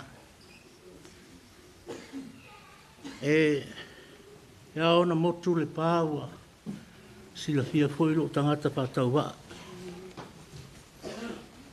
ole mafuanga lo sau pe folinga o tala hua tuspa i o te sau le tu penia mina. Amen. Ole tamalo matua lea. Leuru matua. E ngoi a maulalo. Io ina leo te sau wai. Tu soa ole si tama matua lo matua na. Sa fa failele fatasi matou malawani ia. Iso matou ai ngai vai lutai ma vavau. Al mafuanga o sa valvali mai. E ova male tolu se fulu tau sanga o matou mafuta maltinalea. E masani ona au mai vai lutai matou ta fawai. O asa nofo a onga au mai vai lutai lau mai tai o epe. O lina le sa morimau. Tu loa. Ia mai a kopo. Leanga vai lutai la tarata ia pia. E umaloa lava ia le pā, vai loa vai lutai loa. Ia o le mafuanga na o le matou mafutanga. O le tinalea. E le whaatasi ni whaamanuia tinalea ia tea. O lea o le tautala e le tūlanga leo soifua tuai o le lo matua. Leanga le fai mai o tō ano o rempo. Aena sui e le atua le lo matua. Al maha fuanga fai leo lau tala na sui e le atua le soifua tina. Awao tina e le fefe se tangata i vavak. Aena sui e le atua. Sau marona mata utia lana. Fai e lona a inga marana whanau. A le sa tatou wha longo le mori mau. Se lau ma le tasi, i la tau na tupunga mai le surunga titi o tinale. O lona matau tia lana, sa tuu a toa i ailo na maalosi. Tuu a toa i ailo na ta mai, ma lona to mai whatina. E tapu i ai le whanau, o ana whanau, ma whanau o alatou whanau. Sa maa toa siasi muli a tina i le mele na mai e nei whalema. Sa o whai le tina, au iei le tō whai a tamari i ma sesi o le whanau. O le maa nei ai o upu a tā vita sa whai le atua. Whai mai tāla tā vita i lona tama. Ia e ave ese mai au le nei vai. O le hau lo fia. E tu o vai lungo le papa. Fia sa walu. Ona o le taimile na, ua whaisiti ngā inga o le tina, ma i sa tau ave lona tina.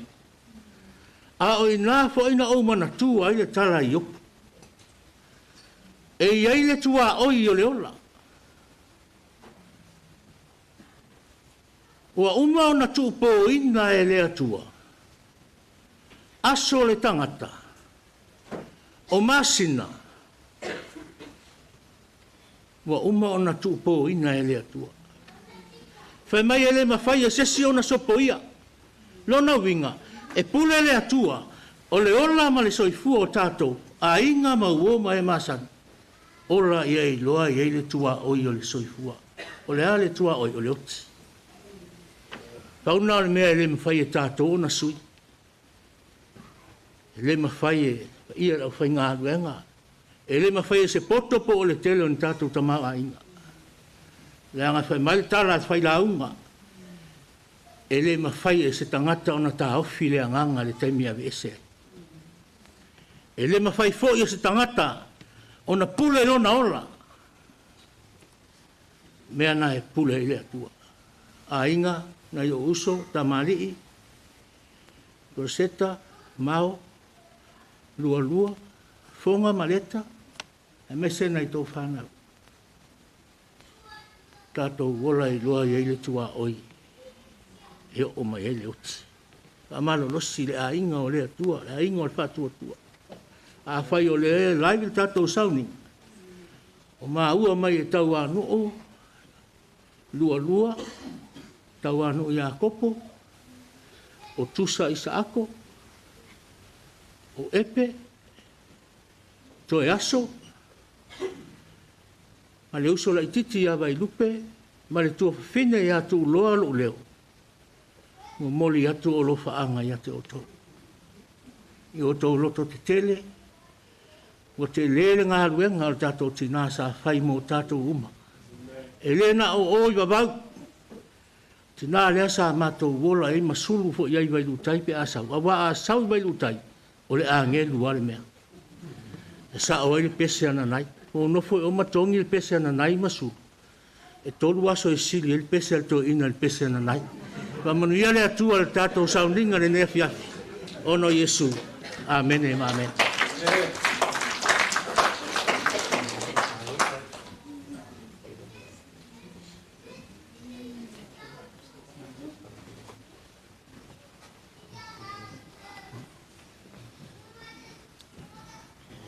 Ia o te tūla i le awa man whaalo ala tele lava, ia o te tolu tuina ai ia.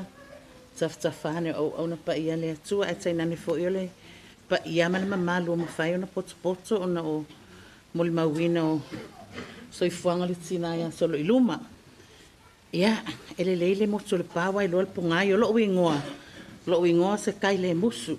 Ia atono i mtanga tole nuule o vavau i tau mana tua i po o fiele ainga sa waile ingoa lea. Ia au mate nuu whaatasi man loo matua lea.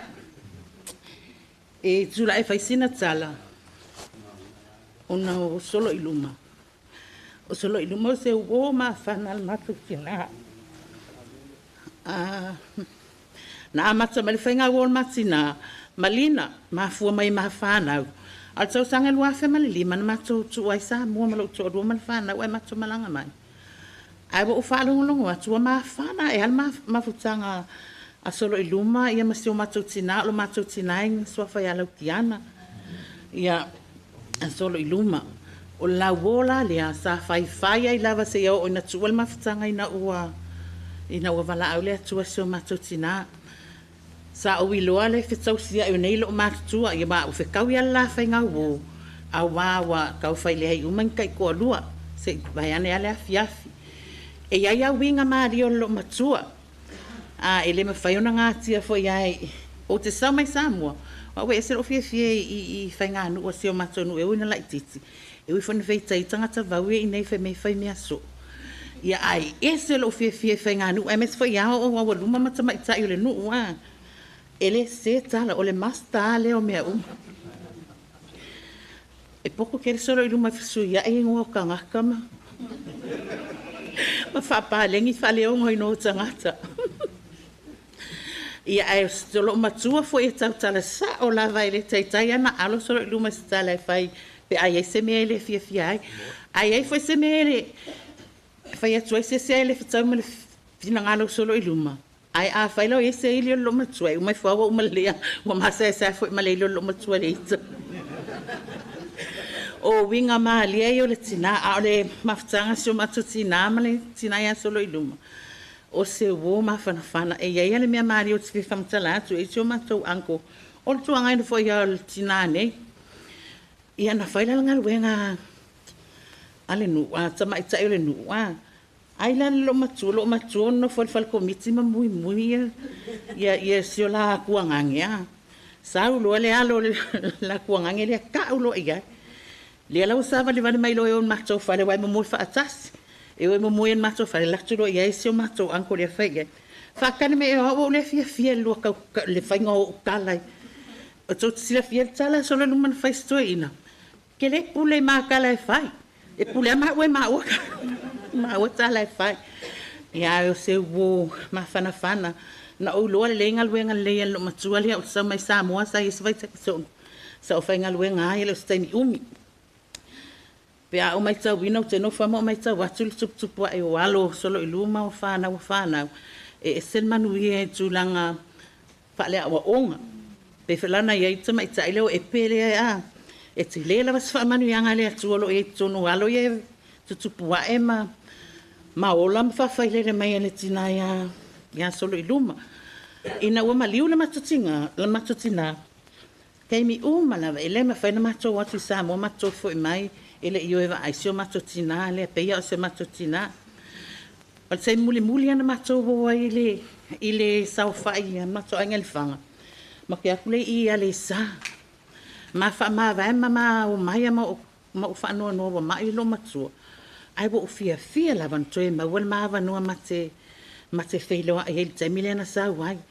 Ia o lo ma kue whelua lua ia ma lako mingo ma se o kinga o ke la kulua kang whaarian mai lako mingo. O winga i o te alo whai te le silo o matua. Ia mo alo uma ma whanau ai mai se fo i o so tuangani o tau aingo lo matua ia. Tātou whale o le atua, a mai file mo le atua wha mawhanwhanai nei tātou. I o se tala pupu lea, i te ua tō atu Samoa lea, i se se lui whai se tala o le mawhtanga lo matua, alo o matua ia. Ia, e peo sin whamtalanga pupu lea, whaftai fo i alo Soloiluma.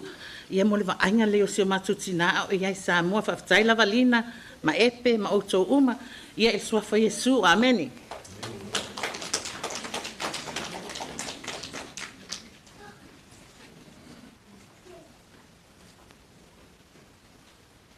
Ia le tua.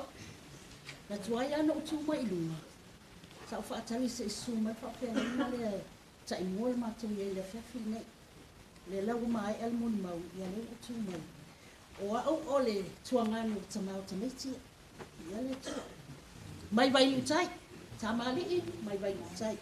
Le ngona le ainga le ma fa lo ala. Ma na el mun mau tina. O tele ma fu tele tina. Na le tina.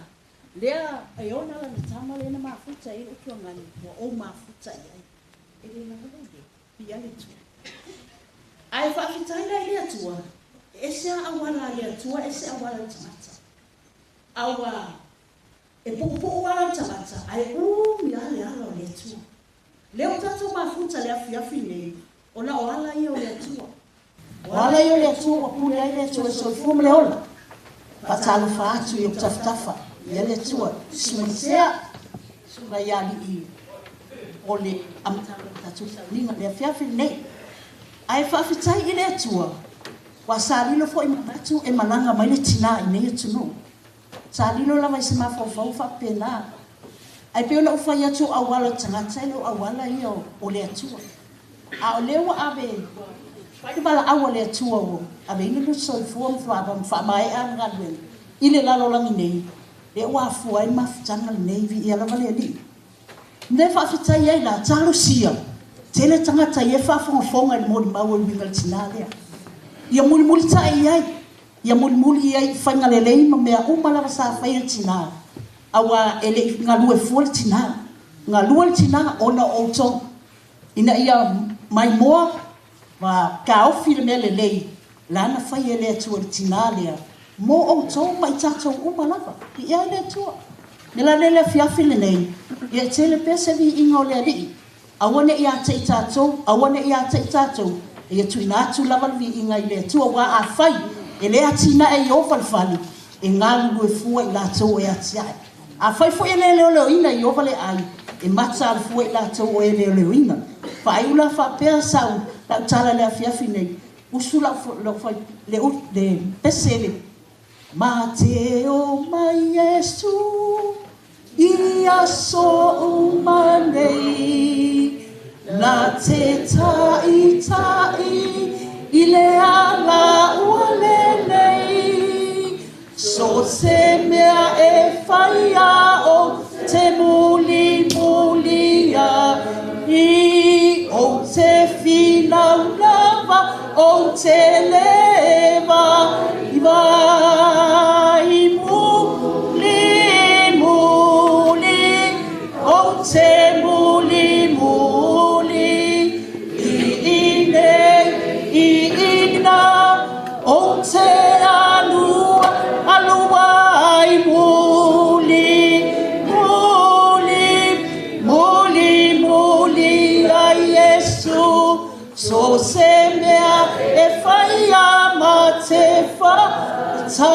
sien falmulmuli o te fialu kratasima Yesu o te alupea malelo toi filemu o te muli muli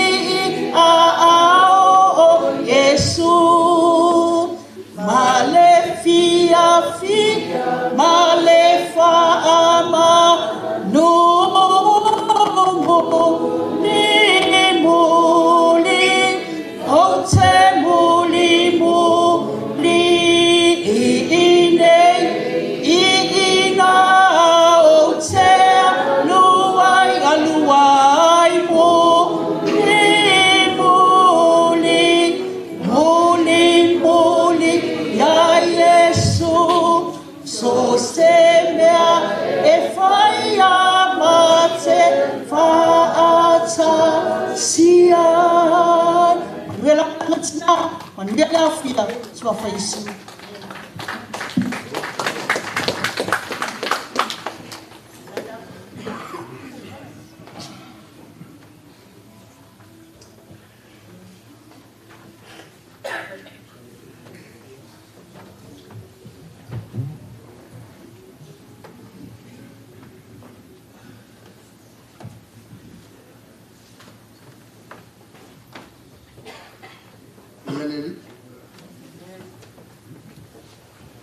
no foina mai e Iova. Toi ave seina Iova. Ia whaamanuina le suafa Iova. O ia lava o le tupu silo le langi male lalo langi. Whatulou le malu nei. Le susu o leo whainga aluenga totofia le atua. Lo la sa se lua. Ai tainane le sungarti a kono. Ia mau au nā le atua o mwhaina maua le nei awa noa ua tātou o whanga poto le nipo. O le pa ia ma le mamalu o ainga ngalua. O te whatalofa i le swafa manu malolo tātou o li i molo tātou whaola o Yesu Keriso. Nei tu fasili o ailea. O au o le whaiwhi au assembly i vavau. Sa momoli ma ua i le lua fes fulma le ono o mai lava i le aso le nei. No whalongo mai le saunuanga le au auna le atua. O Soloiluma e whai mea pupu. Na mau atu ma mafuta ma le au auna i a Alasana. Se yo o ina malolo pensione malolo le tausanga wa mawai. Sa u whai me whalongo le au auna le atua. Sa u stai foi tausi le mavan no foi no. Se yo o ina to esea. Ai ua tu mai e susunga le whaalo alo. Ma le whaatua tuanga. O te wa aia le tātou nuu he o mai lava i le pōl nei. Me lea whamalulu atu le pai o ainga. Ma malu le taua ese e tainane le talainga i le limau o le whale upolo. Ngai whainga tā lewa la ngia pa ia o le tātou wawhioanga. Nunu atu ia whaatine o tausala i le o ia isa mātou whaamtalanga. Anga o lewa tā o fia tātou le pa ia o le atua le awhiawhine. E mafua mai lava i le tinale. E le so toto pe so tino. Ai wo whalongolongo i moli mau ma le talaanga. Ua whanau fo wina le tina. O le manama le tasi o le whaolatanga ke riso ua whanau fo wina i tātou. Ma vea i tātou ua whanau ma tali i o le atua. Sa unofo ai lalo o pe whaise moli mau. Sa tau mo whai mai fo i le ala, tau mo whai na ua manawa le uso. Mo fia o oile. i le family service a Soloiluma. Anga ia se fe au lelei e fia tau mo tatou nu vau. E tele la winga o le lo matua lea, whalongolongo mai ai le afiafi nei. O tatou maliu pe a whai vau, ma te talanoa ma le sunga ia arsana. Me nei o mori mau. E uma ifo se maliu, pe nao se tasi se mori mau. Sa. Via lele. Ai o tau ia fiafine. Si tau mo fai e failo atu se fe au lele ia i tinale. Anga iai upo Solomon na tau fa matala il ti ngā matui o le mele o le oti. Fai mai Solomon. Ai le fa malu ina le mai a lio. Le o bala aule atu le tatu tina. E le motu sia le mai a lio le. Angola ye le ola e fa vau. E to e so ai. Se vanga na ua e alu se oli tu lo na motu le. E na fa mai sol mona e le fa maluina.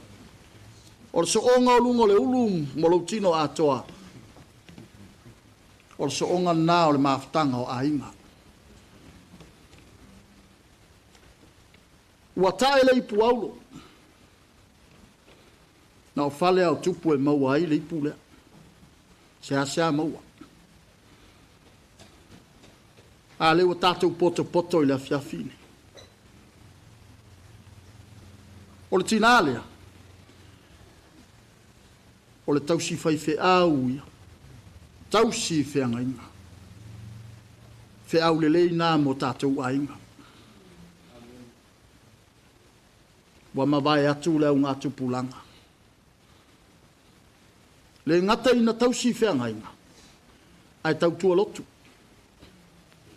Na te le whailonga ina, po susunga lea, po au lea. A ai susunga o te ai fo. E misi lole wala ai Soloiluma. Wa male ai fo i masusunga.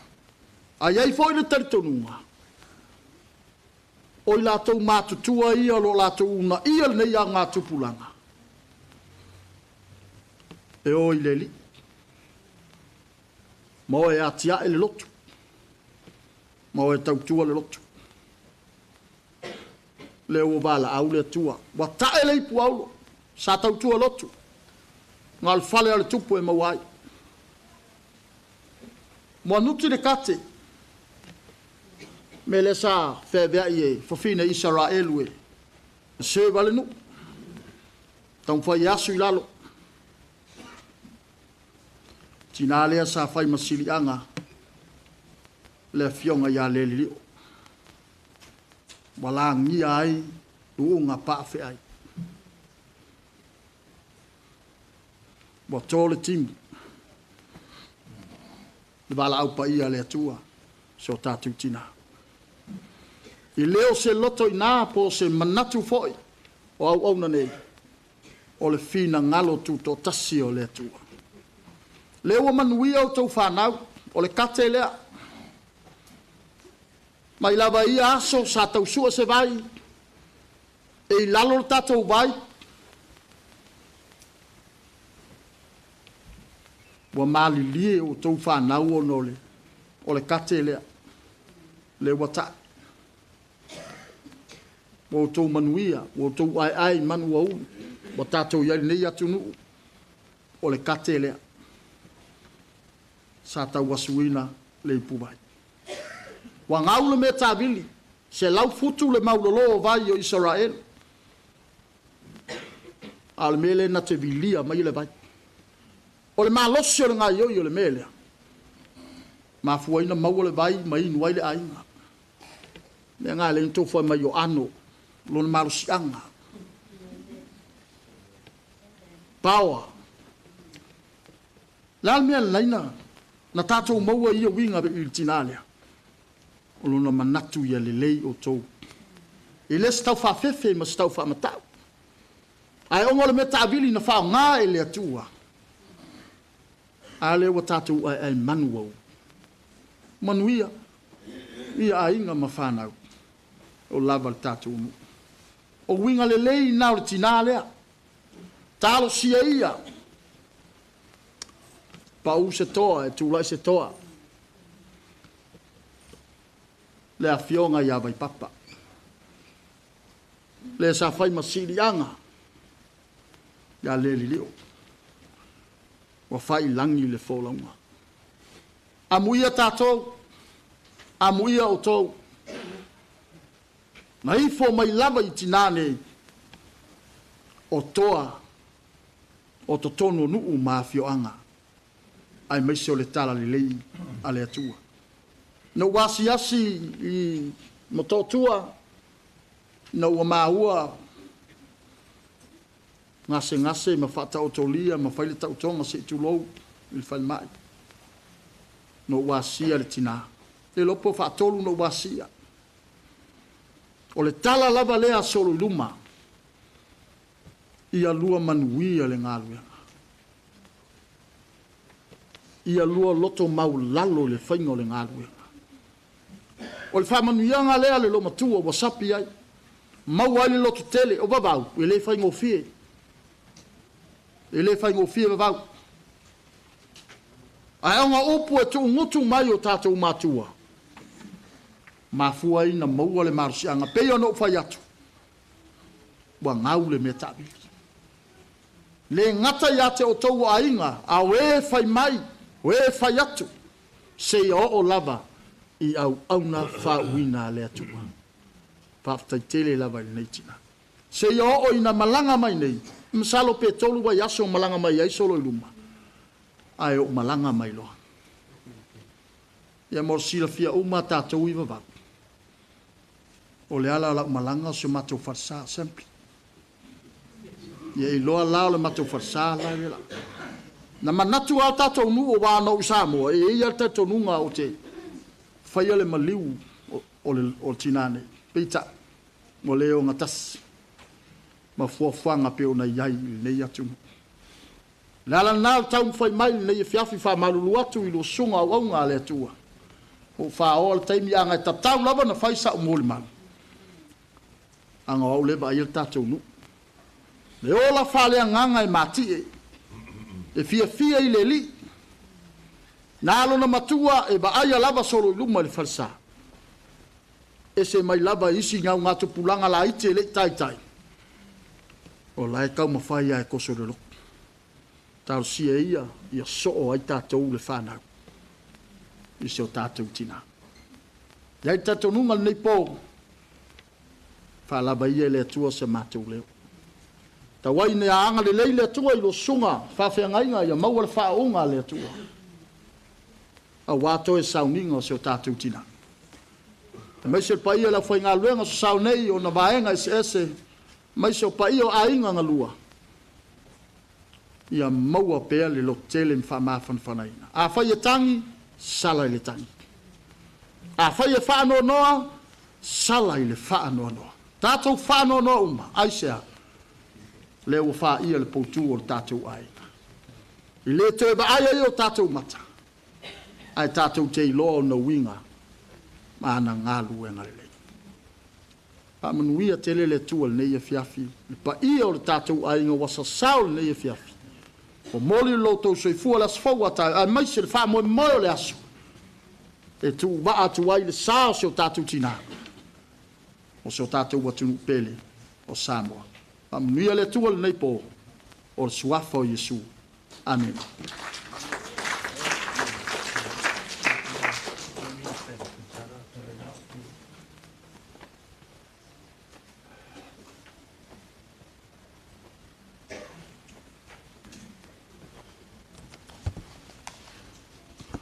Toi loa wa o vela le fala.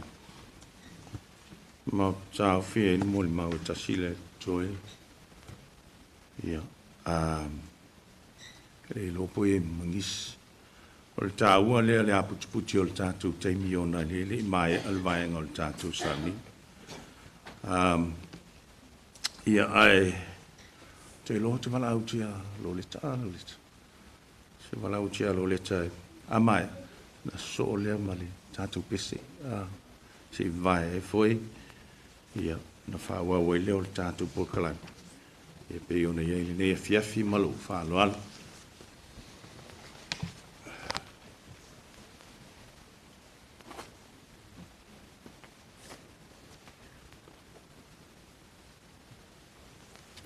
Ja, fatalo fatu le nei tu la le fiafi. Tafta whānau le sunga le te tae sauninga marana soa tau. Au na pa ia le tua. Mwhai on tatou whaatasi le nei tu la tupu matamali. Wō mai māsani a inga na lua. Ai maise fo i le whanau pele. Oa o tu la e whaise mori mau se o mātou tina. O la moli mau o te le moli mau I tua atu po Samoa. O le a o moli mau le taimina tau nuu mai ai le matau tina I New Zealand nei. I le aso se fulu lima o me lua o lua lima. O nenanga a toa lona ana mauala na sikisengi fo inga le I le whaamanuianga New Zealand. Na maua ia Februari. Fibu e kauanga o sau. Musu mai o. Whai mei kele anga mea lai whai. Le ilanga whangau. Ai le ilua ke le i o mea lai mawhawhau lo matua. O le mana o lo matua se mai e wha moe moe o si matou uso lea. Fiu e whai ako I sau wha mei le ai. I le aso sā, I se tasi o aso sā, wa umar wha moe moe matou mai nei. Ai vili atu se o ankolea o isa ako. Vili atu se ankole ia o whamei. Po mga oe mai mam. O whaku loa. E ka o mai lai ia o ele kango au mai. Pe fi mga oe mai ngat kongi al pasi se e mai. E whamei kala se o anko. Kiwa ai a koa mai mam. Ia sa whapena whai au mai loa. Tau nuu mai nei nena malieni I le aso se fulu lima o me. I le aso lava lea ele tau nuu mai lo matua e te tangi telefoni ai vili mai se o anko mai Samoa. Vili mai a kopo whai mai. Awange ele alu kai au e ave lo makuanga whanama. O whakea whamai. Alu e ave lo makua whanama e o lo makuanga e mai. E lakungi fo I fiu whai aku ele alu whanama. Ia o whako ia wa lei. O olo le po ina ua tau nuu mai tatara noa whai ai. O ke laku ave o e karfo mai. I le aso sifulu ono me le nga mako wo e vai fo mai mako wo la le White Cross le New Zealand cause le ai sanga fo mai vo inga le ko se family doctor. O le aso la vale nga admit ai mako e o kilangi. Mako wo lo le emergency o ka se fainga ka. Mako aku o kilangi mangkua o le sau ngo fo mau ai le ai se NHI number le ai mangi fa mau maunga vo inga le lo mako ai ngai. Ka mawhai uma mea uma, ka mawhai sa ili a waika foi. Boso mai foi lei ku ano lo makua waika foi mai se kwa ele hanga kele kope mai o lokele la vao o fika oko. A ma ko la vange o epe o lieni o au se o kama mangaia. Mako au si mai lea.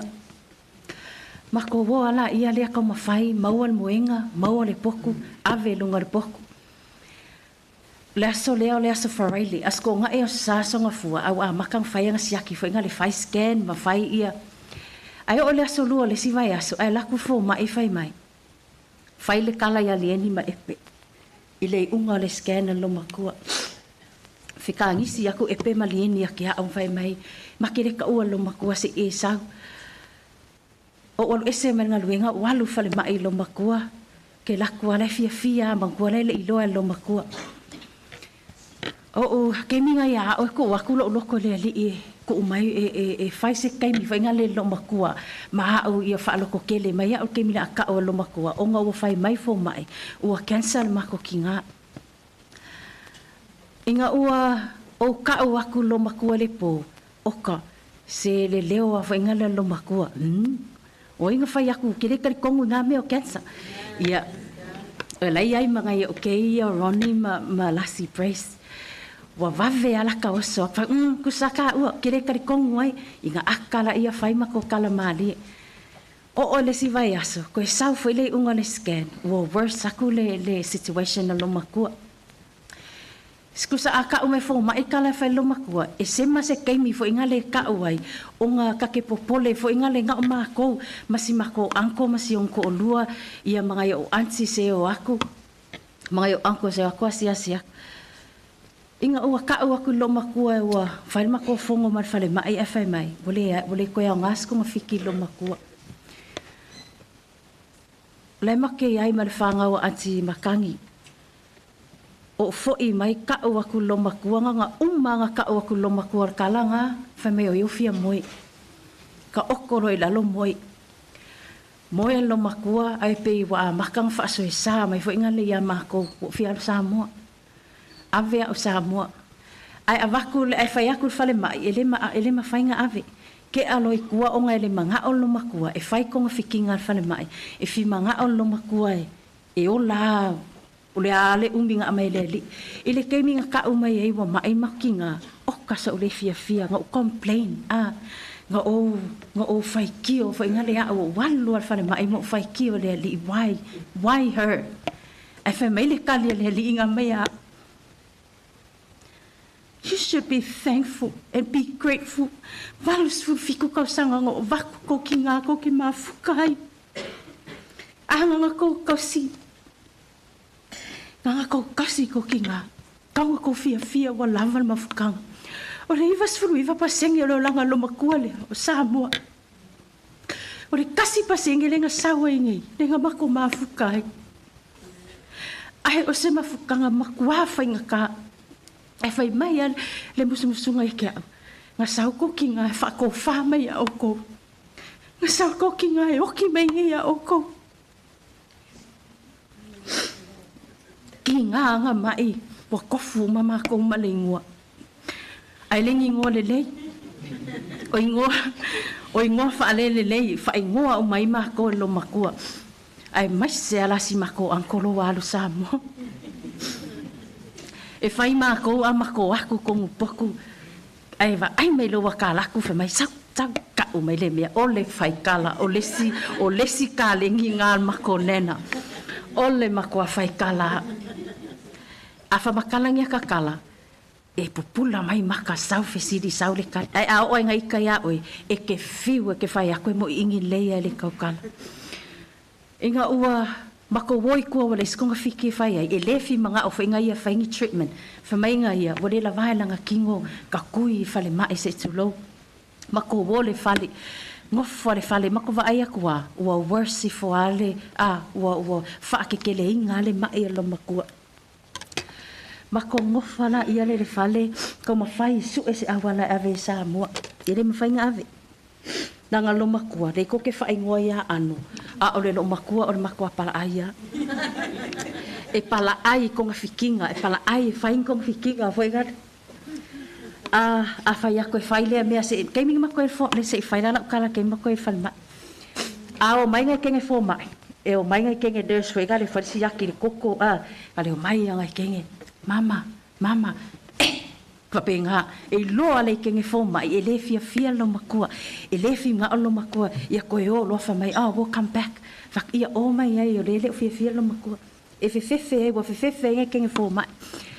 Mako wolo la ile fale, fi nga lo makua e aviga i Samoa. Wa umba ko ai nga kau mawhai, wo o ale e a maso fo inga le lua se rau afe ave ai, wo o ai nga o sa ilinga kau mawhai, fai se awala, ia ave mako ki nga i Samoa. Ai sea, onga o langa last wish nga ia mako. Ave a u Samoa.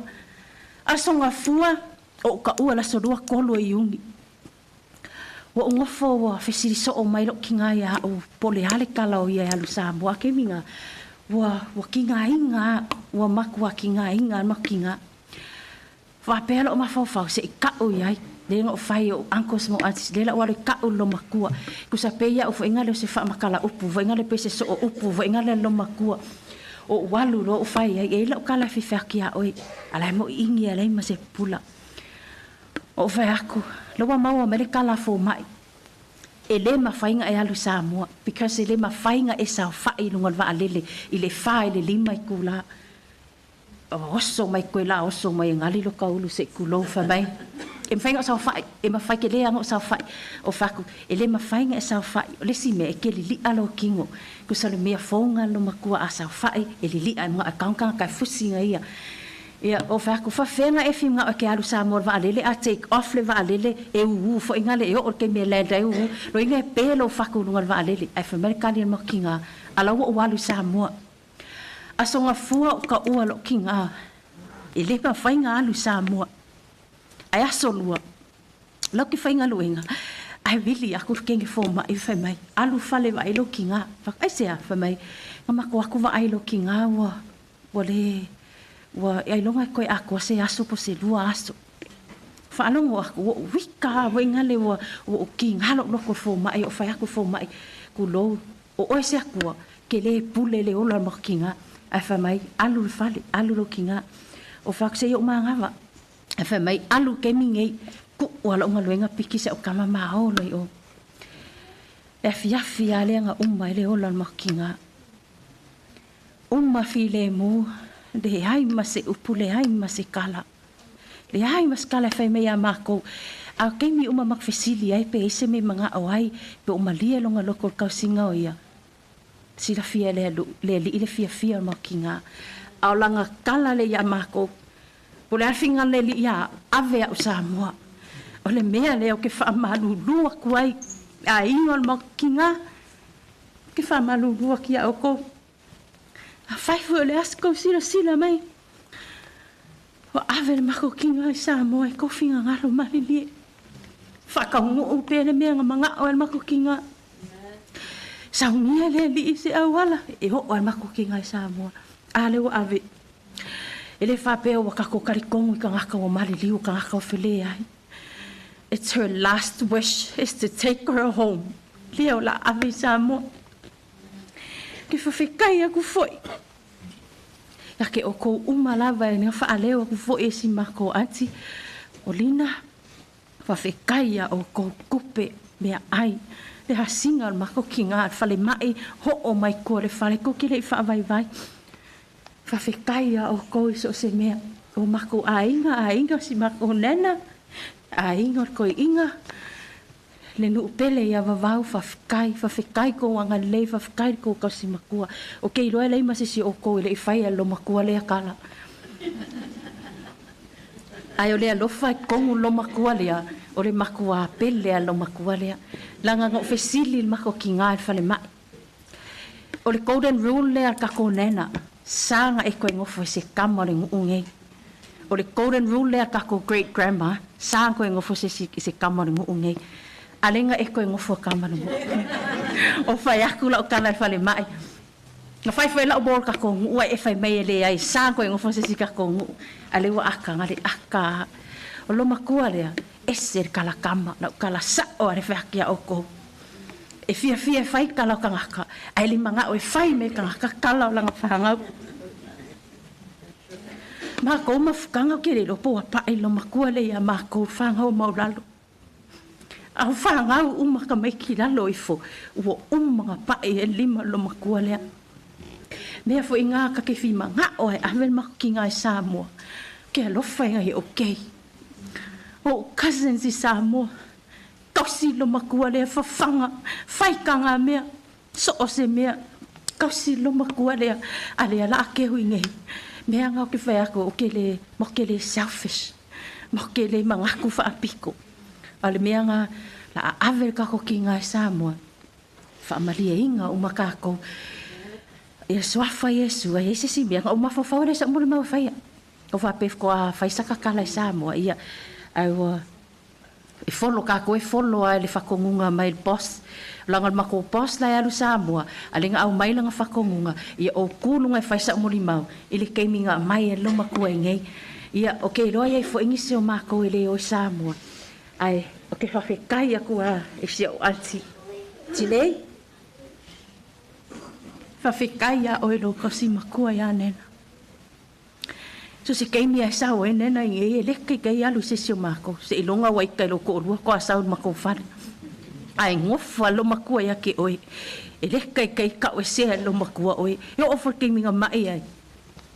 ki ngā ko ke le mākou e whai mea, ki ngei, ai se ala ngai kango ki ngei whai me mga o ai a mākou, e whai mai loa, e whai aku kong, e whai mai loa whai aku, le ai, whai me lea, ai wala awa ia ki ngei tinei, sao nge kali manguia le li ina fua ia ki a oe barau whangau, whawhekai loko si makua, whawhekai mea uma ke whai mō nena pe a sao ngei, ia, ai, singa mau puunga ngai kula, ia, wha uma kui sa mua male, nganga mau lalo whawhetai.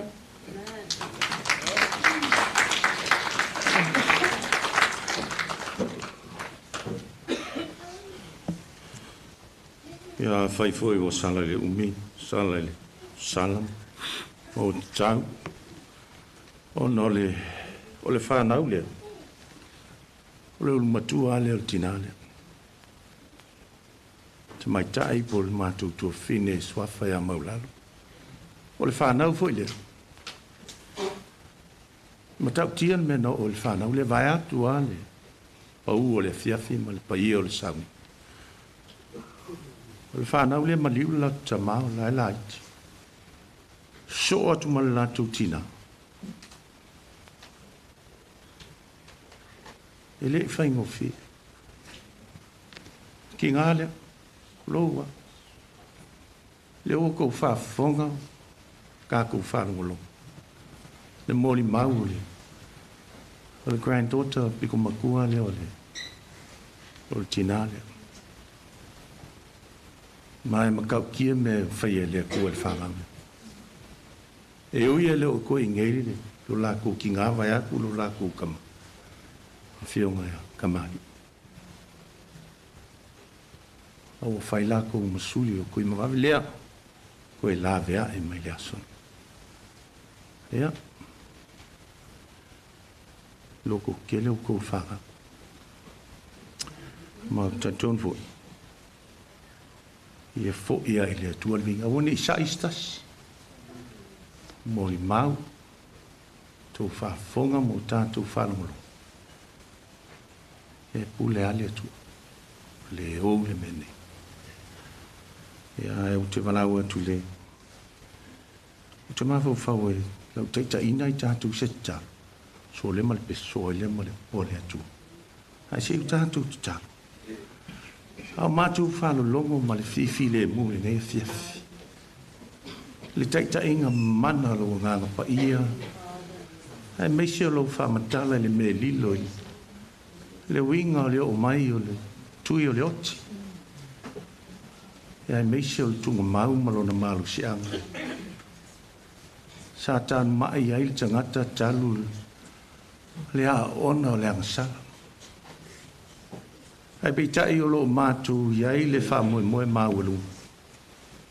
O lo soifua o ele atua o le o le manu malu. O e lava nei au maia Jesu le ke viso le alii ma le whao. O le nei wa le to inga ngana le tui o le oti ma le malosi o le tunga mau. Awana fuli e sea le ngutu o le tunga mau le maa sa puni ti ai le ngutu o le tunga mau o le ri. Au o pua ina mai le sasala o le uu tau tele o le ola fau. Le whau unga o le nganga pa ia. Whamatala loto ia i mātou. E so loi e sea le loi matamalingi. Le loto whano noa. Le loto mapu i tinga. Ono maftanga pele o motu sia whal tangata. Talu le oti. Ma le lo loto unga o le angsa. Whaftai le li e le nea fiafi. E moli mau mātango fia ma le mātalas. O mātou whalo longo, pesenga ma talonga. Ai meise, le vale alofa mo lo mātou tina apele. O leo walu e le toi foi mai. Mātou te ioe, ma le mātou nganga whātua. Le li ie, e le ngata i le aso neila mātou maftau. O e saunia le ala le ola. Le ala i le malo e whavavaga. E ala ia Jesu le alii ma le whao. Mātou te talo lo mātou atua. To e sauninga e meise o wha moe moenga. Lo whape nao no pepe mātou tui nātu I lau whio. Se taimi foi mātou tau māwai ma tina moli lo na tino Samu. Ia le atua oe e whalao le mātui ma le māngau. Le maafiti whala vea au. Ia mua au muli au. O au alofa. Ia e meise fuafuanga whai mo lo mātou tina. Le tāpua inga ma le tangi mai ala o a inga whanonoa. Le tāpua inga le mātou nu pele I vavau. E meise. So se tafo le lalolangi o le mawhai o na auai I le aso fia lo mātou tina. Fusia whātasi o mātou loto. O mātou lava o le whānau whātuatua. O whāuina e ala I le toto pa I o Yesu le kewiso. E vai sauina I mātou leola. Nei māsou malam. Lord God, as we gathered here tonight in honoring the life of our beloved mother, Soloiluma Lelili'o Taufasia, a source of unwavering support and unwavering love. Grant us the courage to grieve openly and find the strength and the support and the love that we offer to one another. Though she has gone, the values she has instilled in us and the lessons she has taught remain. And we ask, fill us, grant us your peace that surpasses all our understanding. O le mātou talo lea lelili'o. Tuma maia lau whaunga le upu pe a mātou whalangolo. Ia a mata mai ui lau lava vi'inga. And all say amen. Amen. O le a tātou pese ua saumi.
Matile olive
Tātou tālo.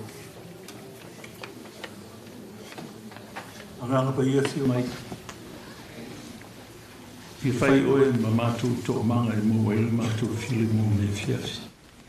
O mātou tatonu o e lava le tua, o e le tua e whai me ma whai, o e fwoi e le amatanga ma le ngataanga.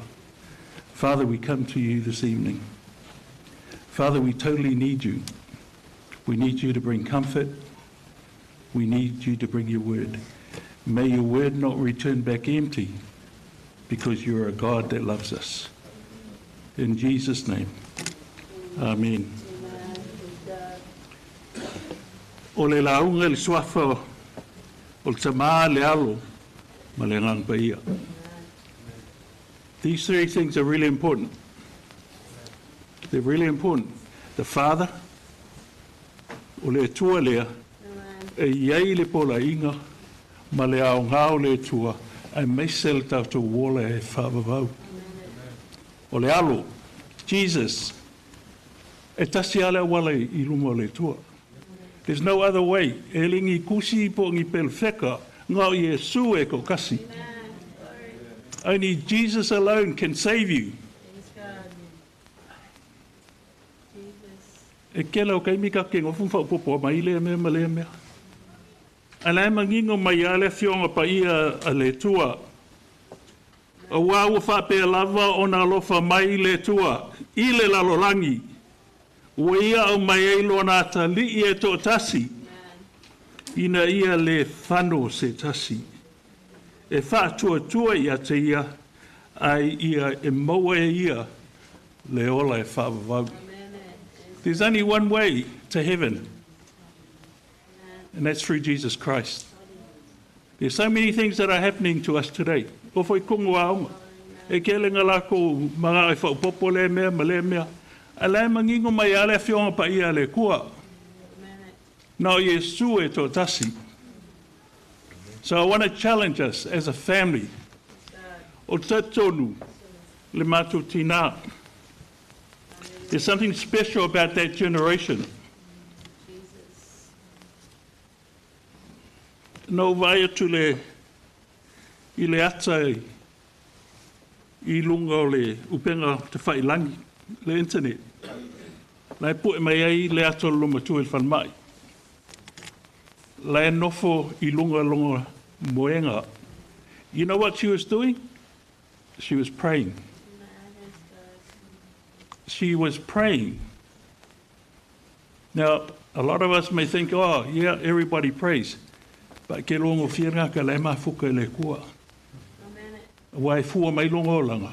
E mai le file mu. That's what I sense with my auntie. O ska ke whaakupu file mu foi. I think that's something a lot of us have missed tonight. O loma ko e whaakupu file mu. A lenga mo le malmakama. E ke lo kaimi on makinga te whikenge o ko is kaimi. A loma kua ngai o ia le whaakupu file mu. She's a peacemaker. Don't forget that. She's a peacemaker. Le manino mai ale fionga pa ia le tua. Whai mai amu ia e whaatupu file mu. A wai whai mai la tau le langi. Si ofo I tatou moli mau. I have been a minister now for almost 20 years. Luas fulu tausanga. E telo foi maliu.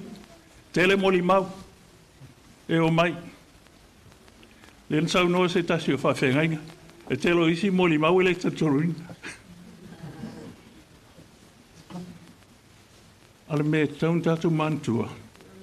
O le unga tupulanga nei na ola mai. O te talo ma le angaponi.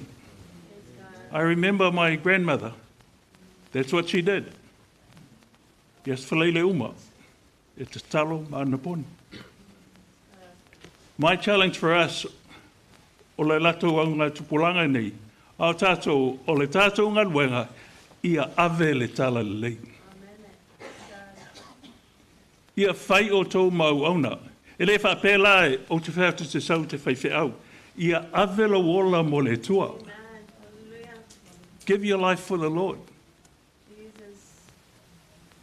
Awai e tūilu mo le tua, le whapea mai le tua, na e whaiwhi au. E le whapea mai le tua, e whiau whai longa nei ei. Whapea mai le tua, e whiau tupe nei ei. Tasi ale fesili. Na e talia Yesu, e whai mau whaola. Salvation belongs to the Lord. We have to understand that we can't play around with eternal life. You can't muck around with eternal life. Aisea, wala langi le tatu e olai. It's only a small space. Ale olai whawawau. It's forever. You live on and on and on. A lau whitwhilinga la polo o langa taimine e tāua o ai nai e loai lo I unga te alua iei. O wane e tātou whamoe moe se tātou I loa. Po se tātou poto.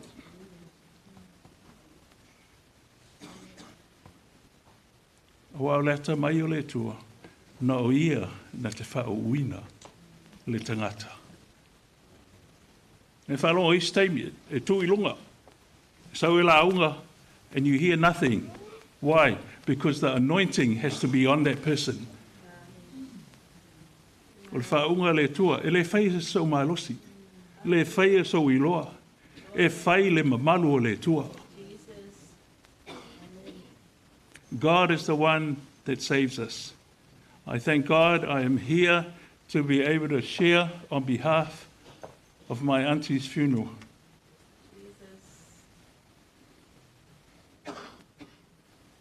Auntie Luma, o oe o se toa o tato ainga.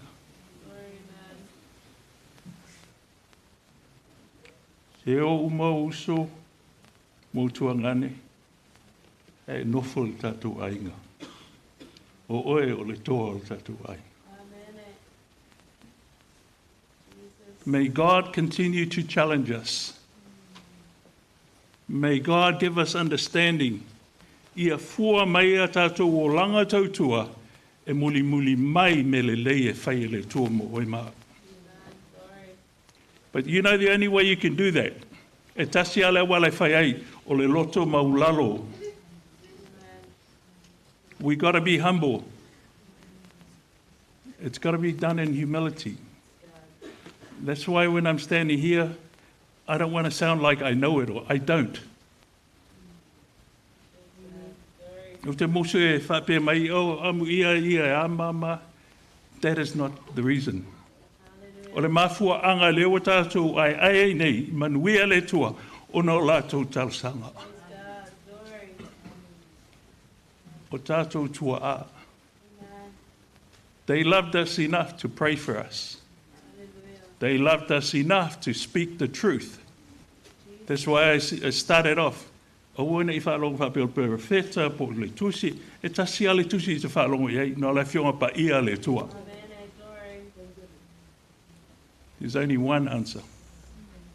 So I want to encourage you tonight. Te loa vela fala. Ele umaile anga leo le tua. So I want to thank my family. I want to thank especially Auntie Soloiluma's children and the grandkids.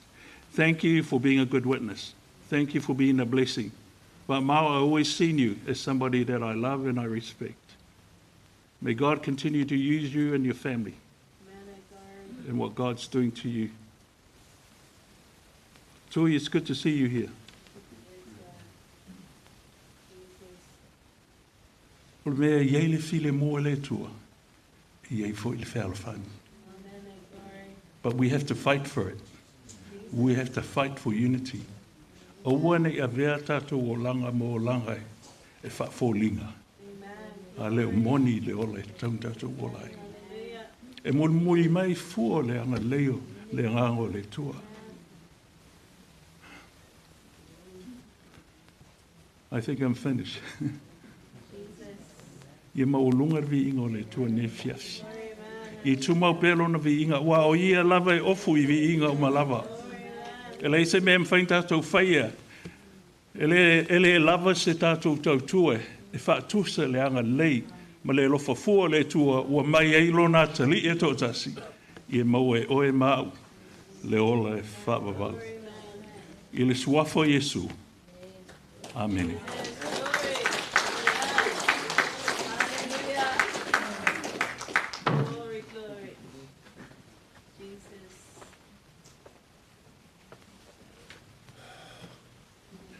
Wow. God is good. All the time. I won't add, I won't subtract. O lava matoile. Fa unga lupo leli u to fa fo ngai mta tu fa long. E ala I lana mana vanga pa ia, I lana auna. Ia wa lava le nei a fiafi. Wa alu tātou tina. Ale upo leli. Pe an saun ole. Sunga le fa whengai. O le upo e ola pea. E ola pea lava. Tonu I. Hai mei se lo vaaf so tai ai oe. Maloa tua. Amuia le tina. I le toe tau whailo le nea fia. But, pau lea, ia vea nei tu lai whaaftea tu ele pa ia ole. Sauni. E lava na whaatu a au, whaatu lima le teimi o sola. Pa ia ma le o tu ole, pa ia ole sauninga. Family service ole, tina pele, Soloiluma Lelili'o Taufasia.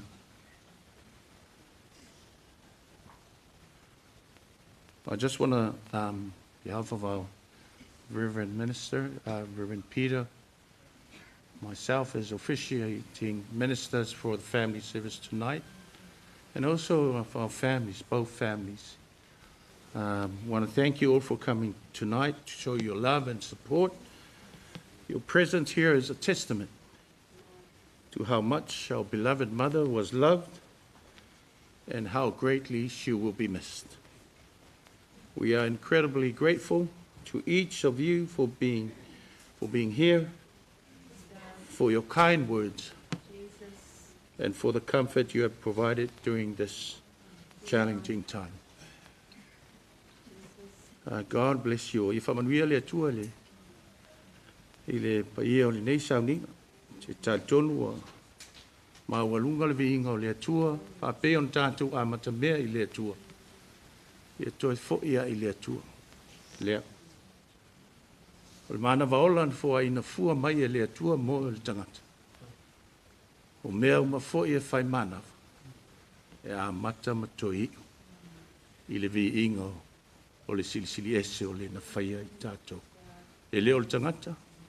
E on sa no le fa fenga le ol poto le ol malos ai na o le suafo Yesu lo tatu wala malo le tau pati tina ia manuia tele le ne fiafi mal tatu ainga fa manuia le tua Stay mi foi a tu ua le menei e meise tu e sauning o le tātou tina. Ia wha pēnā na ia io. Manuia foi le tua le wha fonga ma le tali mau mai, tā pua i mau mai. Pa ia o tātou ainga wo mai masani te whailangi, leu penga te whailangi. Ia whaftai. Fo i lava i le tua. O mai ale sauning o le tātou tina. Ai ia se fai ulan pese le tasi ia ona fa umai le tatu sauni matu atu le avano le ile tamao le tatu ainga fia mai atofa ia tlainga ia le lua malo wa vate malo fa lo ile tamao le matu ainga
ua tala mai le langi le mamalu o le tua. Ai whaalia i le nei pō. O le mamalu o lona mata mo fia. Ua ai whaalia i lana whanau.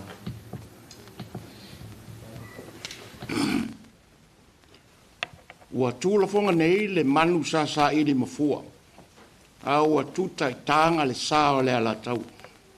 Wa le ua uma o le tapui le tapu tupo le sao.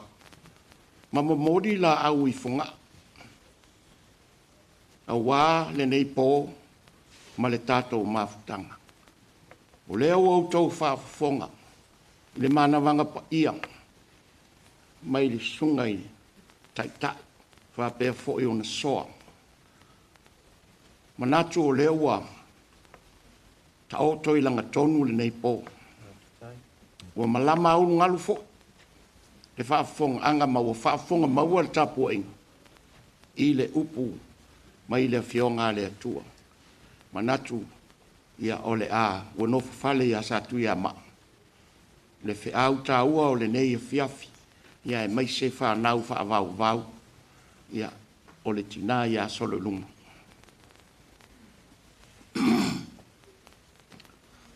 Le nei lava pō. Ve ai le leo whatau waa o fotu au tusa. E momori atu ai le nganga whaafitai. Ma le whamalo i lau sunga le taitai. Lau sunga i le whawhengainga. Whape fo i a lau lango. Whaafitai le nei aso ma le fola. Ia lava o whaafonga le tātou tapua inga. I le wheau tā ua o momori mai. I tau ia ina avea ma la unga o ngā. Ia le ngatai i e whito tonu i a Soloiluma. Ia e whape fo i le au fia ma le tātou nu o vavau. Sei tu la au li uli staimi. Ia no wo o atu lea. A se whaisau tala. O le atau to ia i fale pau ma fale pong sa. Pa ia malangi o le ainga sa tangaloa langi. A wā o pa ia lava ia malangi o ainga i fia o Samoa. Ainga o tupu, ainga o nofo, ainga o papa, ainga o faleli. Mai ia le matasau i mana tele se ia pa ia fili ma poli tuu na tauilo ai malo. Manatu o pa ia le pop ma spale solo wa ta oto au se alo. Au le nei lava pō. La ngā aise mātou leo. Ona ua mafuri le laua ngā stoto le masina. A ua tu ua le malo. Ele tina matua o le nei a inga. Tina ia Soloiluma o le sa wha matua i tumu. I tonu o le nei a inga. O le tua lao le malo. Ele tina. O le langia i lea. O le langia i lea o maota i fia. Ai mai se. E nuunga le pa. E fio ai sa whai le tā. E langia foi. Ma vau. E fio ai tango ma pola ia. Ma le mamalu o le ainga sa tango. O mamalu foi. Funga vai ma papa no fo. Ia alua i lulupe. E whape fo i tawaa mo na ngafa. Au ausu le fono i vavau. Ia li mau fale polu ma le tauanga SS. Ia ai tainane fo. O tua i o mo le fusi matang ma leo e fio ai safa pito ma malu ia sa le valasi. Li mau fale polu. Tainane stangata ma le aingi sa ta. O le waa na tau mo lasi. Fai ngā ma lo tu mua. Manatu foi o le langia foi leo vai loa. Wale a fio. A wale a fio o sala ulu. A fio alo sina. E whape foi le mamalu le aloli. Le mamalu le valea ia sa fale le taua. Ma upo ia te oina puli. O le neipo. Te manatu o pa ia ma mamalu o le tina ia Soloiluma. Soloiluma o le fionga ia vai papa. O le fionga ia tu tonga matoe. E fio i le Malta. I lunga al pa. Fio ai saufa i le ta. Manatu lea, le nei lawa po ina i tau ilo lau tau whaafong. E le wha tau wa ale tina lea. E le wha tau wa o le alo le tupu. Le ala mori sa moa ona. Ona o le mana onga lava o whana. I le ia tini tau lau le wha moe moe. A whaafunga mai fo i sa moa. E le alawa ua whai ilo tau whina ngaru. Ui na mātou mana nao. Ia, mātou te mahuta i nei ma le tina. Ia o le mwhai o le alawa ua whai ilo tau lo. Au mātou tu alalo fo i ma. Pai atu le tina. Ia o le mwhai lava lona manao tau lava na alu sa moa. E lea, pa ia o nei pō, whapai mālua tuai, ia, ona por kalame le ainga nei, ua umo ona whatatia, whapelea, o tele tātou fia mafuta le whale nei, a o lona whale la tātou te ofo i tu la whonu, i le mawhai o na ofi mai se tau mawhitanga i tu tonu o le maota le nei, me lea o te whamaru lua tuai le pa ia o le o fia le nei pō, o le a whai e tatala le whiri a li i matu ama le fua. O lo ua whaatari mai a tātou a inga i fō.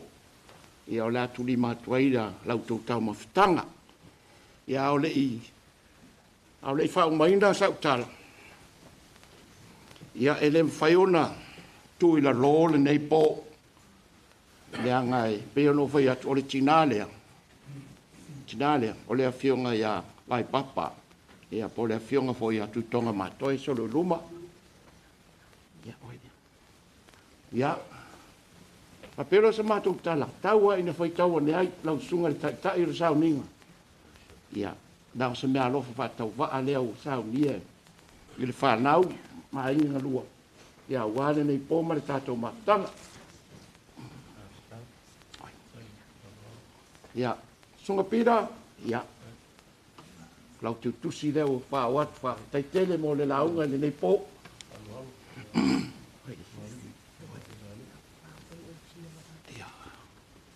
Le whangaloina le tātou mafuta ma le sunga le whawhengainga ma le kalesia AOT vavau.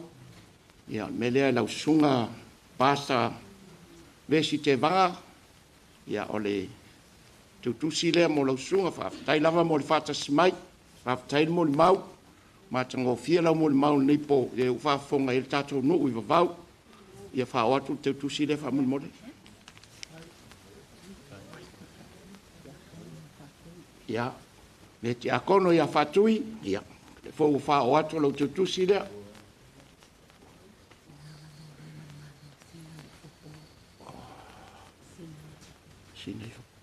Ia, le tinama lo manu malo, ia, sina i whapō, ia famul mole ia o lau tutusi lea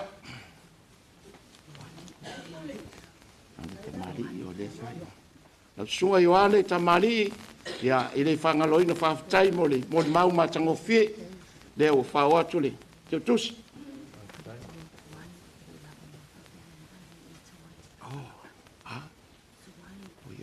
ia whale tua ia tuai le lama mai le whawhengainga ia le mwhainu whangaloina e o atu le whaasoa. Whaamole mole. E ai a sisi whai whiau o iai.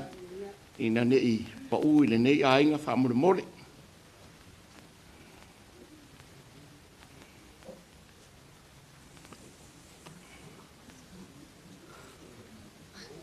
Ah. Ele wha ua o kofia. Ia, haftai.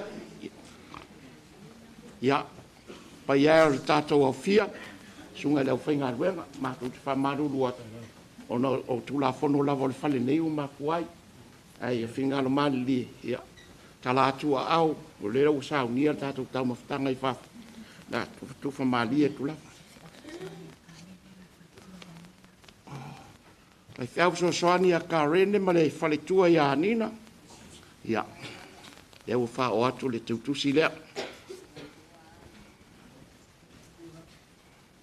e ska ko kar mo muri ya le laua mo mai atu le matu ta faioi le la to la fo atu le sunga cha cha ia na te fai wina tātou talo le ngā whaaloalo manuia tātou pō.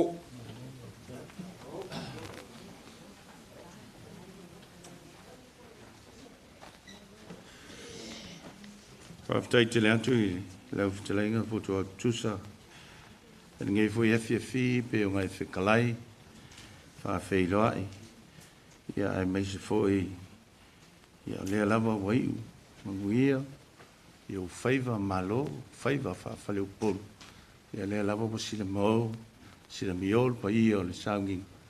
Ia mōli mawinga fwoi, ma maalo li ofi. E ala fwoi le whaaloalo pe o maau ia pa ia.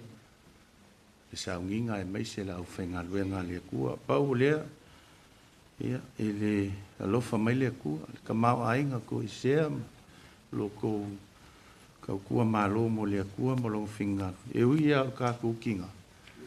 Ia au ko whai mesili ai lea kua. Lea kua ngā ki koe whao popo, ngā ki wha keleng. Loko wanga lei. A wāna ka ko ki ngā mar ka ko mawhakanga. Ia whamungia fwoi lea kua lau whionga, lau whikalenga.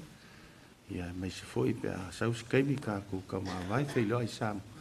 Ia maua se whingalo i. Lau whionga, ia mai se fwoi lau whikalenga. Ia, ia te loa le ise smea o la whae u tātou le. O ai lava stasi e leo. Ia, whaskuea i whafoi o. E pe o i ngā le wha a ko ai le marosi pe a. Ai wha marulua ko leo wha malia mai o ngai le mwhainga ko. Ia, o ngō tutu unga mai ai inga. Ia, wale whale o lo tātou whaunga ina nei. Ai tō moli a tele le whaaftai, wawa ai ai. I whafo, ia, pe atu sai mani. Tau uane mene, o te iloa e uman polo ina ue a mai ar sauni. Ia, e ta oto ai nei le saa o le tātou tina. O i lava nisi e toi, i ona toi taimi. Ia, wha maa vai. Ia, ai le i moli molia lona tino maliu. Lona saa i saa moa. Ia, malo wha alo alo. Ai o la whae u, nei sauni ngā li talo. Whamanuia. O mai ale sauni ngā pa ia. O le nei o mātou. Whamoe moe o lo iai taimi. Ma wanoa wale. Tā penanga ma le toi sauni ngā lo mātou tina. Mātou te whanau nau ma le nganga o le whātua. O loa lava nei si la fia o mātou loto ma o mātou anganga. Tā pena tu iai lo mātou ainga. Wha maise foi la o fio. Ainga whanonoa, le whanau whanonoa ma le whāwauvau. Ai meise le tāpo inga lo mātou nu. E pe ona lātou whātali mai. Ia wāle nei whamoe moe lo mātou sauni atu iai. Ia lo mātou tamai. Ia whape ona mātou whamanusina, whalupe, lupa ia le nei a fiafi. Ia tū mau pea i lau a fio le vii. Le suafa o le atua tamā, le alo, ma le nganga pa ia. Nei, māso uma se ia o le wha vaulau. Amen.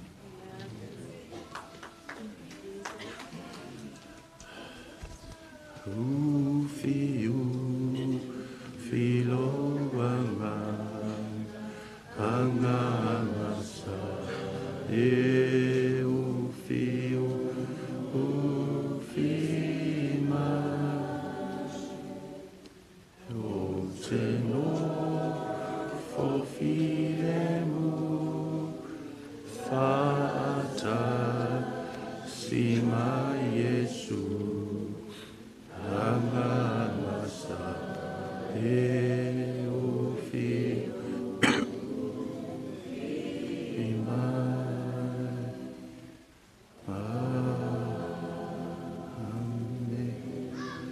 Se o meu pau ia tau, se mais pati mo le praise and worship team, mo le tātou tauninga, mo tātou tesitenga, e whamanuia le atua le whanau, ia ai mai se ona vivi inga, mo swafa Yesu, amen.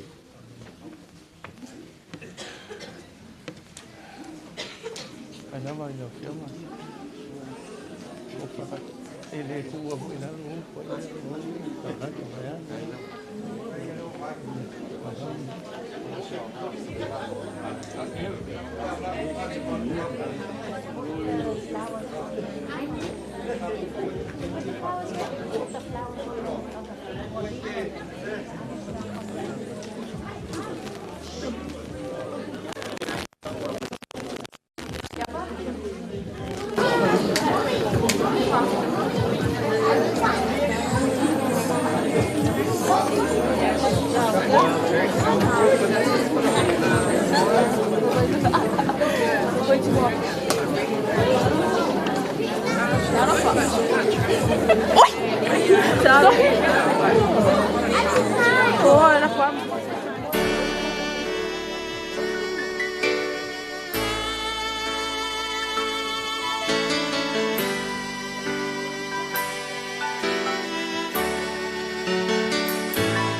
Mama e ala utina ka apeta I te hele I lang tamsinga ia ita lelei ua aura I raua lofa ka amoe moe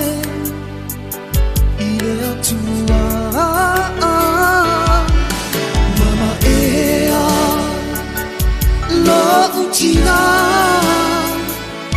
Ora ua lofa Se ua taungata Mama ea lo utina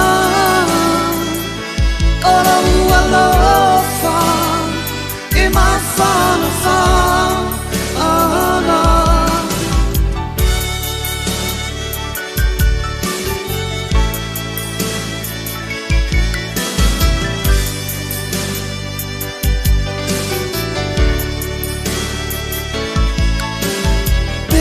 Sila vaya o etina le fafaina ono uola malingi ai o uno I mata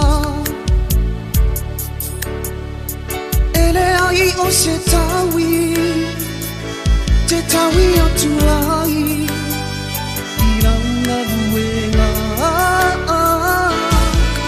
Mama ea lo utina Ora ua lofa Se ua taungata Mama ea lo utina Ora ua lofa E mawhana wha